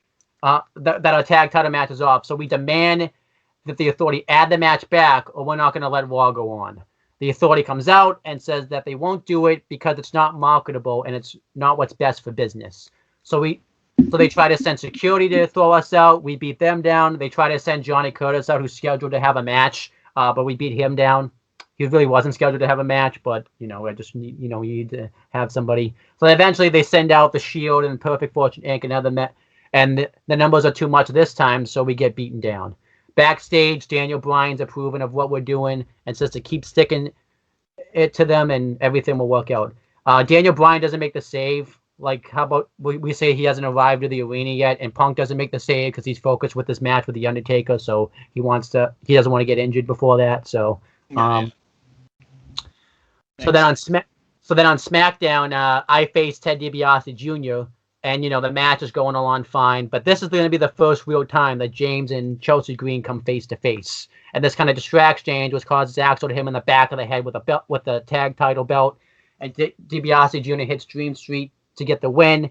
Backstage, we go up to Stephanie McMahon and demand. You know what? We should have conflict. Improv if you want. Be pissed at me that I just cost a match again, similar to how I did the first time. Oh, why not? Yeah. Do it. So, but then maybe backstage too, like then you say like stop. This is part of their plan. This is what Perfect Fortune Inc.'s plan. They want us to break up. We can't let we can't give in to their plan. I'm not giving in to their plan. I think I know why it's happening. So then backstage, this leads us to this. Backstage, Stephanie. Follow me. We got to be quiet about this because they're not in their locker room yet. So yeah, backstage, we go up and demand Stephanie McMahon add the match back, but she refuses. But James, you find a piece of paper. We don't know what's on it, but you're like, look at this. And it's a cliffhanger. So. This explains why everything happened. This explains why everything happened while we did. I have a nice little continuity thing. What's up? Wasn't it in the Amway Arena that we lost the first time to these guys? Yeah, at SummerSlam, yeah. We're here now. All right, here's the plan. Owen. Go to the CCTV footage. Ask for the exact date, of all the tapes. I want you to look through all the tapes. Talk to them. Be fucking covert about it. Meanwhile, I'm going to go into their locker room. I don't think they've arrived back yet. I'm going to dig through their stuff and see if I can get any more substantial evidence along with what we just got here. Yep. He's like, and basically you just reply, so what, divide and conquer then? Divide and conquer. All right, let's go. So you go to the CCTV footage. I'm going to get all the other substantial evidence. And oh boy, have the floodgates opened. So let's get to the floodgates. On the March 4th episode of Raw, this is 2013 by now, I didn't mention that, but we demand Stephanie McMahon come out to the ring. And it's revealed that all this footage we found, basically Chelsea Green really didn't own any loans or anything. That was bullshit. Really, it was the $1 Million Man paying off the Authority to keep the tag titles off of us. And, finagling money, laundering. Yep, which is illegal. Which is illegal. So we threatened to sue the company unless they reimburse Chelsea. Hold on. May I improv this and you can join in with me? Sure. I want to make something. Yeah. And he just goes, "The hell are you laughing at?" Well, this is Stephanie McMahon. Remember? The hell are you laughing at? This is my show. You're interrupting me on my time. Oh no. This is worth every bit of your time, Miss McMahon. I highly suggest you shut up and you listen because I'm now the one in control. We're the ones in control. And then I say, so we've done some investigating. We noticed, you took a tag title match off, and what a coincidence! It was Triple H to begin with that put us in the match. When all along he didn't really want us in the match to begin with. We found some evidence. So apparently, this print out a piece of paper right here is a history of your bank account. Now, obviously, I would say I wanted to do an iPad thing where we take a screenshot of it, but then that's also illegal on our end. Yeah, no, that's illegal. So it just happened to lay there. Yeah. Plus, it's wrestling. Like you can't. Wrestling's just whatever at this point. And it shows that apparently you've been committing a felony by what's it called? I forget. Money laundering. Laundering. Yeah. Laundering money from the $1 Million Man Ted DiBiase, and Chelsea Green never owed any money to anyone. And then you could probably talk here. Meanwhile, while I was able to dig up a lot of this paper information that shows proof that this is the supposed money he was paying off, my buddy Owen, we got some CCTV footage. Hey, yo, production guy. Yeah, Buck Teeth Wonder. Roll the goddamn footage before I put your head through the screen. Well, maybe don't say that because it was meant to be baby faces. So, dude, at this point, we are justified in our anger. Are you kidding me? That's true, yeah. Dude. So then we see Ted DiBiase talking to Chelsea Green in the Amway Center, the same arena that we lost the first time. Yep. And then we see him paying off the Authority in another CCTV footage. Oh, this is on the fly booking, yeah. Triple H looks like he shit a brick. Ted DiBiase, same thing. The Shield, all of them look like they're shitting a fucking brick. It's like, well, they're not out there. It's just so this be shown like backstage then, like. Yeah. Shown backstage, and I'm looking straight at the Authority and straight at the Authority, and it's like, what's the matter? What's the matter, Paul? Are you scared? So then I'll chime in here. So we have a situation now here. So here's what's going to happen. Either you give us a rightful tag team title match we were owed all along, or we will sue the company. Oh, and also reimburse Chelsea Green money. I forgot that part. And also, Or we will sue the company. And Stephanie McMahon tries to laugh it off by saying, "Well, you can't sue us. We have more money and lawyers than you." And you could chime in here. What are you going to say here? I don't know if you have. It's like, money and lawyers ain't got shit in the federal courts. And we have already been in touch with the federal courts, and we have liable lawyers that can sue you guys for every goddamn penny you're worth. And we would own the WWE as a result. And then Stephanie McMahon tries to laugh it off by saying, like, well, that's gonna be months down the road, and we're like, and then she'll be like, and besides, you guys committed a felony act by treason and taking papers that didn't belong to you. Oh yeah, Steph, but I'm willing to deal with jail. I don't even care, and I've never been to jail a day in my life, but I know you haven't either. Yep. And after the hell you've put Chelsea Green through, and us, I take the hell you put us through. At this point, I'm willing to do the jail time. I know you wouldn't be able to handle it. I know Hunter wouldn't be able to handle it. I don't care how big and tough he is. I'm done playing games. We'll drop all charges if you give us the following options. Number 1, tag team title match. WrestleMania 29. Perfect Fortune Inc. versus us. Tag team titles on the line inside a steel cage. Number 2, you reimburse Chelsea Green of all of the money that you finagled out of her. And number 3, you give her her effing life back and pair her back up with us and have her in our corner. On our side. There's also a fourth one. They have to sign like a contract so that way they can't like weasel out of like the match is official. They can't weasel out of the match. Can't weasel out of this one. Because unless you sign on that dotted line agreeing to all those provisions, we're not even going to do the match. In fact, we will make sure the federal courts come in and make sure WrestleMania doesn't happen this year. Oh, yeah. So unless you want the biggest show of the summer, or no, if you want the biggest show of the year to be canceled because of your idiosyncrasies, I suggest you wise up, sign this contract that I drafted up personally, and agree to all the provisions we stated. Or else you could say goodbye to WrestleMania in New York.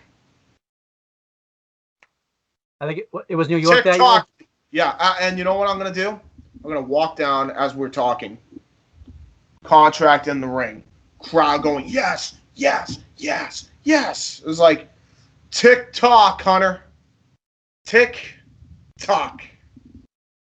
Drop mic, walk out. And the match is now official. By the way, that was so much better than what you did. This it was so much better than the way I wrote it and stuff. Like it's so good. Dude, I know where you're going with this. All right, let me know. Let me know when we get to that really good part. The final. So the storyline mainly has to take place on SmackDown afterwards because there'd be a lot of stuff going on Raw. You know, like Punk Taker, Brock. Yeah. There's a ton going on, obviously. Yeah. So, but that segment would happen on Raw because more people would see it. And SmackDown, by the way, would be a live show by this point. It wouldn't be taped anymore. It would be live by this point on Fridays every week. There'd be some enhancement matches where Perfect Fortune Inc. would have an enhancement match with us on commentary, vice versa.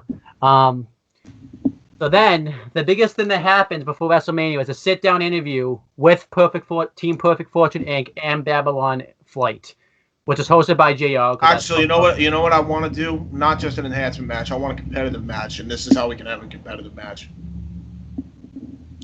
What tag teams from TNA have you not brought in?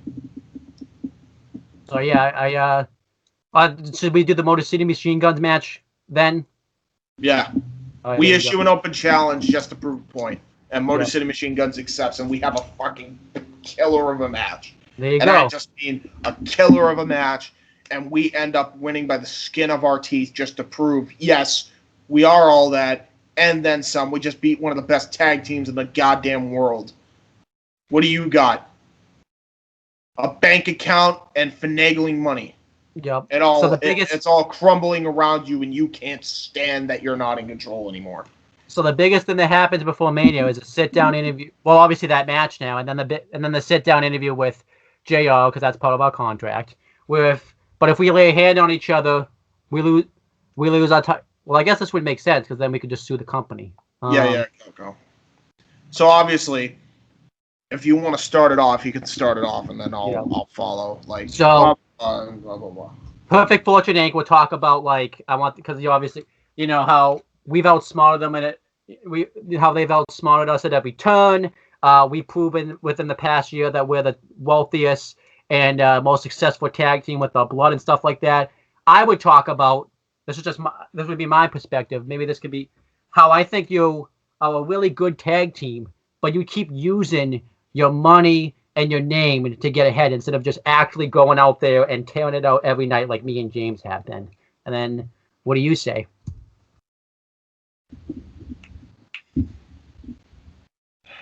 This is the final question, right, JR?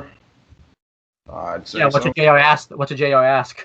JR asks, What is going through your head? You give what's going on through your head. You like I stay silent for a majority of the interview. You do most of the talking. Yeah. You talk about how like because you're a business oriented mind. It's like I want those tag team titles, especially after the hell you put us through. Because you're even starting to get a little personally, angered. And Chelsea's by our side by this point, so she's with us while Ted DiBiase's with them, and I'm like, and Jay's like, Are you gonna say anything? Is it the last question? He goes, yeah. What's going through your head going into this match? Plenty, JR. Do I know you're gonna say this too before the interview or no? No, you don't even know. Okay. I don't even know what's going through my mind, but you know I'm angry. Yep. You can tell throughout the entire interview that it is uncomfortable with me, and I just go. I'd be like a little uncomfortable because of how angry you are too. Like. Yeah. I mean that in real life, most people are. Yeah. It's not fun when I'm angry. I'll be honest with you. It's not fun. So here I am, right? In kayfabe or reality, by the way. Yep. You know why they call me James Archangel? Oh, do you want to be James Archangel then, or just James Hebert? I want to be James Archangel for this. Okay. All the way, it's James Archangel. You know why they call me James Archangel? Because I ain't no saint. Especially when the people that I care about in my life have been screwed with. Actually, no. They can censor this because it's pre-taped. Especially the people that I care about have been fucked with. Look at me dead in my eyes. Do I look like a man that has anything to lose after all that you've taken from Chelsea? After all that you've taken from Owen and I? No, I'm going to live up to my promise. I'd watch you back. Senior. I'll watch your back, especially Junior. Axel. Watch your back too. I respect all you guys of what you've done in the ring. No doubt in my mind, you're some of the most skilled athletes that WWE has. But you have caused me 6 months of my life that I'll never get back, on and off with this guy beside me. It's funny because I put the provision in the contract that we can't touch, and I want it that way because I want my hands on you at WrestleMania. I can think of no better stage than to wrap my hands around your damn neck than in front of thousands of people for everything that you've done. But it ain't the first time. It ain't the first time for Owen and I have been ridiculed and judged ever since we were kids. And this is the first time we mentioned this, by the way. Yeah. Ever since we were kids. You know what I got? He's got full-on ADHD. I have autism. Full-blown. Bullied. Relentless. You don't know what that's like. You've lived a comfortable, cushy lifestyle. You've been able to have all the luxuries that any person could possibly have. All the cars, all the good schools. Nobody bullying you, mostly because your daddy probably paid them off instead of toughing you up like real men. We didn't have those luxuries. And now you don't either. It's about damn time. You're just like every other bully that Owen and I have run through. This is different, though, because you didn't just screw with me. You didn't just screw with Owen. You didn't screw with Babylon Flight. You screwed with my fiance. Oh, is this going to be the first time you mention it, too? Yep.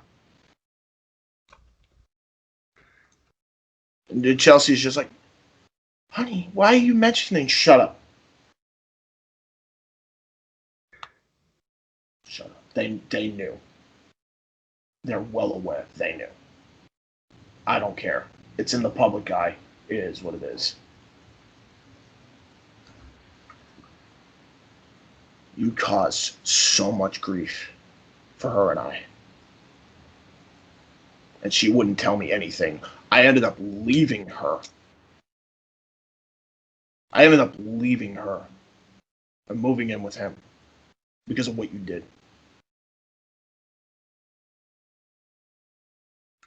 I almost took the engagement ring off her finger because I had no idea until I figured it out in the Amway Center that you were pulling the strings this entire time, and I can't wait to take my anger out on you. You know what I got, Ted DiBiase? You know what I got, Senior, Junior, Axel, if that is your real name? It's not uncontrollable rage. It's not even a high. It's not even a high wrestling IQ. It's none of that. While those will be factors at some point, it's a controlled rage. One that I can suppress. One that I can put on the side until the time is right to suck you one right in the face and bust you the hell open. That's what you're dealing with Sunday. That's what you're dealing with at WrestleMania. This ain't just about the tag team titles to me anymore. This ain't just about the tag team titles to us anymore. This is personal. You made it personal. You made it personal when you first screwed us. You made it personal when you took her away from us, especially away from me. You're going to get yours come Sunday. And by the time that we lay you the hell out and you're looking up at the spotlights of New York and New Jersey, you will know who the best is. It's always been us, not two daddy boys that had everything handed to them on a silver platter. You may be great athletes, but at the end of the day, you ain't got nothing on men that have nothing to lose. I'm done. Based off that, now that has to be like the main event. The last thing. That has to be the last thing on SmackDown that is seen too. With the final thing. I'm fine with that. We're the go home angle for WrestleMania season. Let's it has to be now, but based off that promo right there, like you actually made it more personal. Now this match is more personal than it was meant. Well, I mean, it already was. You gave me the material. I just went with it, bro. So then at WrestleMania, because of the it's in the middle of the code. It's us versus Team Perfect Fortune in a steel cage for the belts. It gets 20 minutes, and this steel cage match. There is one change I do want to make on this. I do not think that they should turn on him here. Okay. I have a different finish in mind. Save that for the night after, so that way it continues with your booking. You don't have to change too much. But yeah, the only way you win is by pinfall or submission. I try to make this all cage matches, but then it makes Hell in a Cell pointless. But this specific cage match, you can only win by pinfall or submission. Yeah, screw it. That's fine. It would be a fun. Actually, it wouldn't be fun now. Actually, it would be a. No, it would be fun for the wrestling audience at home. You kidding me? They're seeing a blood right before their eyes. Perfect Fortune Inc. would actually be would actually show that they are a credible team all along and use good tag team moves. They bust us open. Which I know we would have to pay a fine, but we paid the fine because the match would warrant that. So yeah, at this point. By the way, I want this is where we unveil our finishing maneuver. Keep in mind we have Curtis Axel trapped, handcuffed, bleeding like a stuffed pig. I'm not done yet. Let me go through the rest. Yeah, go ahead. Yeah, you use your power moves like the power bomb. You would power bomb Axel into the cage, hit a double flying clothesline, a fall. Dude, I'm gonna go full on shoot Brock Lesnar on these fuckers. The way I cut that promo, no way. I would use my high flying moves to make it work like a moonsault off the cage and other things like that. There would be a spot where the $1 Million Man Ted DiBiase tries to interfere, but Chelsea Green hits him with a checkbook, which would make sense because that's kind of what the storyline, has been about. It resolves on. She actually brings her own personal checkbook to use to hit them over the head. I feel like that wouldn't look effective, but fuck it. Yeah. Well, I mean, depends on the checkbook. I think they have metal ones. So she brings a metal checkbook then. Yeah, there you go. All right, so then finally comes the finish. So is this where you want to improv right here? Is the finish? This is where I want to improv. I'm beating down. I'm just laying hammer fist on both of these guys to the point, and because they kicked out of two of our ultimate tag finishers. Yeah. And so we're just laying fist after fist shot. And by the way, this has been a grueling back and forth match right up until the end here. I forgot to mention too. It's tornado tag too, not yeah, it's tag. tornado tag, obviously. So now, then I look at Ted DiBiase, and then I look at Chelsea, and I'm like, do it. She takes the checkbook, and she just smashes Ted DiBiase Sr. over the head with it. She then takes handcuffs. She gives one to me. It's 2 pairs of handcuffs. I get one to Curtis Axel and trap him. She gets another one to Ted DiBiase Sr. Or no, actually, it would be more sense if it was Ted DiBiase Jr. and then Ted DiBiase Sr. Yep. No, because Sr. is his dad. No, we'll do it the other way. Axel by his side, but like trapped. He's trapped in handcuffs. Then you have Senior on handcuffs on the other side, and he's forced to watch what's about to happen. I look up at you, and I do a Team 3D. But I'm like, Owen! And I'm like, what? Climb the cage! You start climbing the cage. I have him in the electric chair position. And then I tell them, and then I yell at you, cross-body this son of a bitch! You jump in the air, you crash all the way down on him, and this looks brutal, by the way, and I just go all the way back with the electric chair drop at the perfect time. Bang! You cover the leg, 1, 2, 3, and we are your new WWE Tag Team Champions of the World. And who am I covering? Everybody, huh? Who am I covering? You're covering Ted DiBiase Jr. because Curtis would be trapped. Yep. They would be trapped, and his father is also trapped, and he's forced to watch. Yep. And then keep in mind, he's still stuck to the cage, so they can't raise the cage up. Oh yeah. So then I open the door, crowd chanting, yes, yes, yes, yes, yes. You and I surround him. And then we just start annihilating this old dude. Yep. We get kendo sticks. We start whacking him like a slave, essentially, because that's how he treated Chelsea Green. And we just wallop him over and over and over and over and over again. And then one more good shot that had for good measure. Now he's gimmicked. We pay another fine, this time out of Chelsea's bank account, which she then hands straight to the authority in both kayfabe and in real life. And we hold the kendo sticks and the titles in our hands, Chelsea raising both our hands up. Meanwhile, we're clutching our ribs, selling the injuries. Yep. Hell of a way to end, I think, probably the first hour of Mania at that point. Yeah, it probably would be now. Yeah, it's in the middle of the card and stuff, so... Blood feud.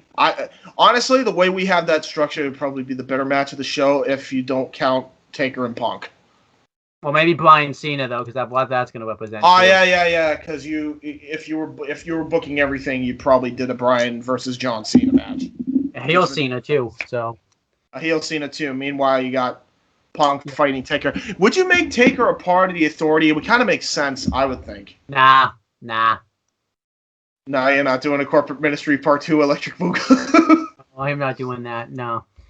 So is that ending better than what you had down? Because I know you had just Ted DiBiase betray him that night. I like that one a lot. I like that one a lot too, though, where we it's symbolic that we're beating down the $1 Million Man, Ted DiBiase, who's been treating Chelsea Green like a slave, and yeah. Oh, I like that one a lot too. And they can always break up. So they can always break. Perfect Fortune can break up the next night because since Curtis Axel was handcuffed to the ropes, they can say like you. Could have stopped it if you really wanted to, or something like that. Like, yeah, exactly. So yeah, that's the booking. Before I get to that, let's go through the champions and tag teams after WrestleMania. Yes. So the WWE champion is now going to be Daniel Bryan. He beats John Cena in the main event of WrestleMania, and how symbolic would that be too? Because Bryan would win the Rumble like he should have doing the Authority storyline, and he beats the guy that is the face of the company. So I think that would be pretty cool. And then Drew McIntyre would win Money in the Bank, and he would cash it in on Randy Orton, like fair and square in a match, and he becomes the World Heavyweight Champion. You might laugh at me, but I actually have Cesaro and Sandow go at it for the IC title. I actually think that'd be a pretty. No, that'd be a great match. That would be Yeah, a I think very that'd good be a match. pretty. I think That that'd be ain't to be laughed at. That'd be a good match. I think that'd be a pretty entertaining program going into Mania. You know, in the chamber, I would have Cesaro eliminate Sandow, and that leads to Sandow being upset that Cesaro eliminated him, and he kind of tries to. Cesaro would be the wrestler. Sandow would be like the guy that's outsmarting him week to week and stuff. This match might get a little overshadowed though because of everything going on. I think we overshadow this match a little bit probably, but it would still get Still, smacked. yeah, that's fair. Dean Ambrose would still be the U.S. champion. He would retain it against Chris Jericho on this show. We would win the tag titles. I didn't change the name because I forgot to. And then Brie Bella would defeat her sister Nikki Bella because then this actually works because. Oh yeah, because she would side with Daniel Bryan like in real life. That's actually how the Bellas break up. Nikki thinks they're gonna side with her since.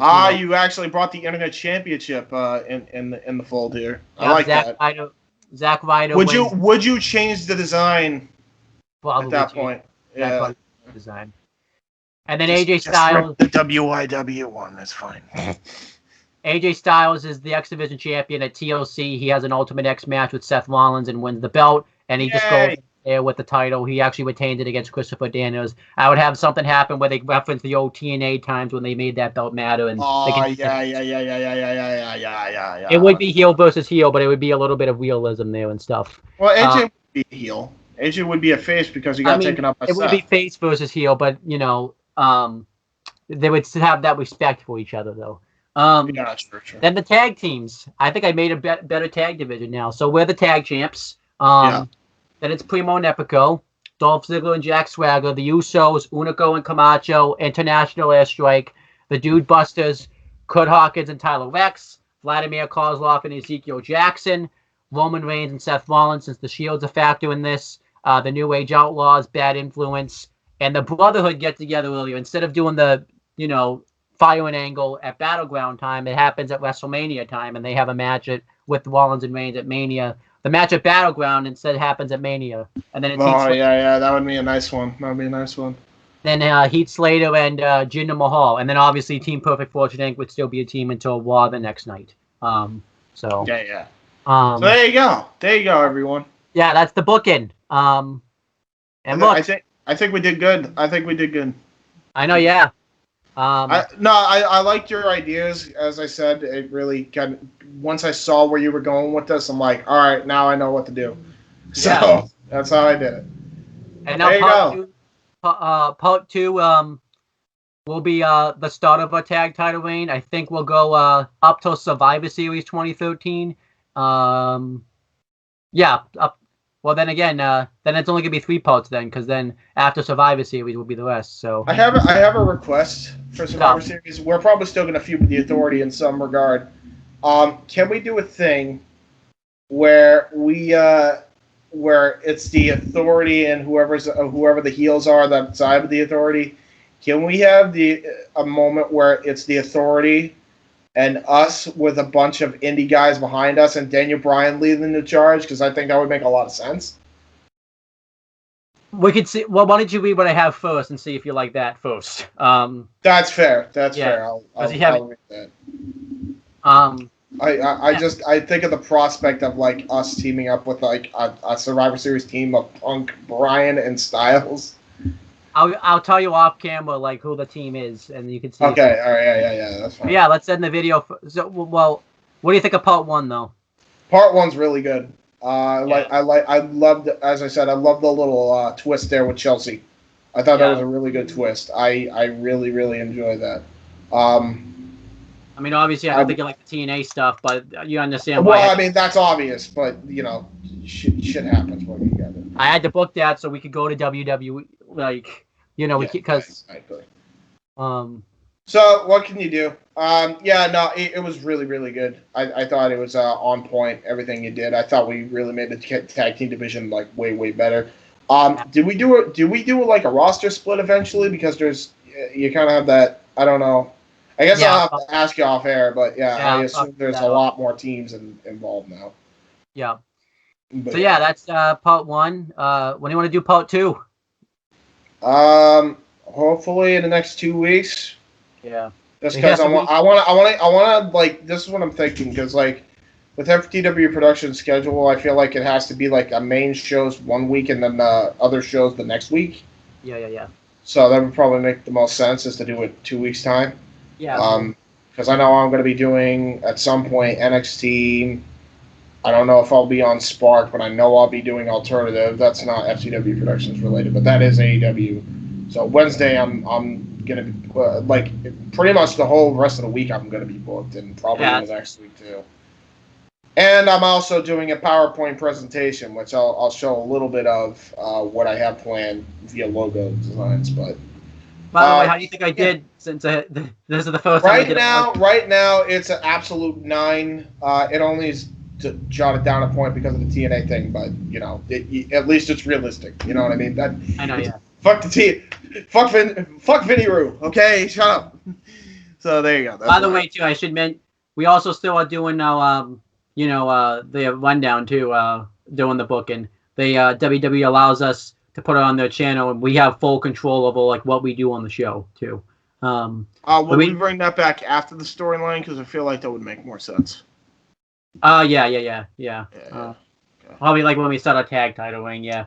And we also, when we did that negotiation, the WWE also will give us a 1-year opt-out. But since the storyline goes so well, we sign in the night after WrestleMania, because that would be, a 1-year stuff and everything. Yeah, that's fair. That's fair. 100%. Yeah, I mean, if WWE was booked a lot like this and we had more creative control, I'd be more inclined to stay. And you know what, by the way, because I know Mike said he never want to work for WWE. If he saw like this booking, he might consider going to WWE. If he saw this booking, no shit. I feel like you would say no. This is it. They're actually treating us like really well, and stuff like that. Like, well, I mean, considering the fact that we're getting treated well, and then you look at how they're treating Brian. Yep. And everybody's just in the right places. Like Cena's a bad guy, Orton's a bad guy. Like everybody's used so well, it's really hard to not want to come in. Zack Ryder. Yeah, Zack Ryder doesn't get fucking buried, and even though he loses the U.S. title, he brings in the Internet Championship and defends it like in a way. Which, by the way, I have an idea about that. Maybe you could do like have him fight guys at the Internet basically says, hey, can you defend your title against this guy? And then he's like, sure, I take on all comers. That's the goal of the Internet Belt. Stuff like that. I mean, I didn't do any booking with that because we're not involved with it, but... Oh, yeah, that's right. Fair enough. But yeah, there you go. But yeah, so that's the booking. How do you think I did? Because this is the first time I did a good bulk of the talking on a video for a while, so... You haven't lost a step as far as I know. That's just me. I did rehearse reading this a few times though before then, so yeah, well, you don't seem too rusty. I will say this, at some point I would like to do a retro just to break up the monotony. So please, can we find a way to do a retro? Yeah, maybe I'll just let you do your pick next, and we'll just do. Well, then it's Immortal. So we want to just watch Immortal and just have some fun. Yeah. Reminisce. Yeah. And then we'll do our Evolution right after that with Chris's pick. Something like that, yeah. If Chris will even answer his phone, Chris, I've been trying to talk to you, and only the one time you answer is because I get mad at WWE for going WWE, and then you don't message me. We'll end the video off now though, so that way I can talk about James and part 2 off camera. Before we do, I'll plug my stuff real quick, guys. If you like what you heard here today, and you like Owen's booking, and you like the fantasy booking series in general, it's part of the umbrella of For the Win Productions, which has the conglomerate of Owen the Talkinator Studios, Wrestling Fortune 44 Inc., Gentlely's Beauty Slam, Insanity Works Studios, which is Casey's, Wednesday Youth Wrestling, Jay Hebert Studios, and I'm missing one. I'm not remembering off the top of my head. I don't know. Yeah. See, this is that's a show. Hold on, there we go. I'll just go on my YouTube studio because why try to think when you could just go on your channel? But yeah, the only other one I think I'm mixing is Noah's A Simple Man Studio. So go subscribe to all of them. They will be on my channel link. Everybody's in the modules on the side, and Yep. or in the corner of my channel banner, youtube.com/user/JHebertside95. That's JHebertSide95. Stay tuned for that. Check out J. Hebert Theme Edits. Check out Open Mic Night. Check out Indie Force. Check out Wrestling with Idiocy. Check out this show. Check out AEW Spark. Just check out everything. Check out everything under the umbrella For the Win Productions. All the playlists are in my channel modules, so go check them out. And before we call it a night, to show what I'm going to be doing, normally I probably wouldn't make this a fantasy, but this is a very realistic thing that I think needs to happen. So, and the way we're booking it is not actually super fantasy-esque, really. So we'll explain more on the Indie Force. It will be an Indie Force Extra, so stay tuned for that. Here is the logo of what I'm trying to do. First, Dynamite. How'd that look? Nice. And then here is, stop screen sharing for a second, the other show that they should acquire.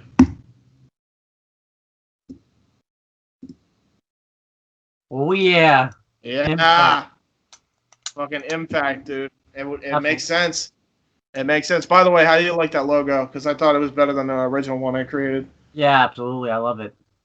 So there you go. So And yeah, then- guys.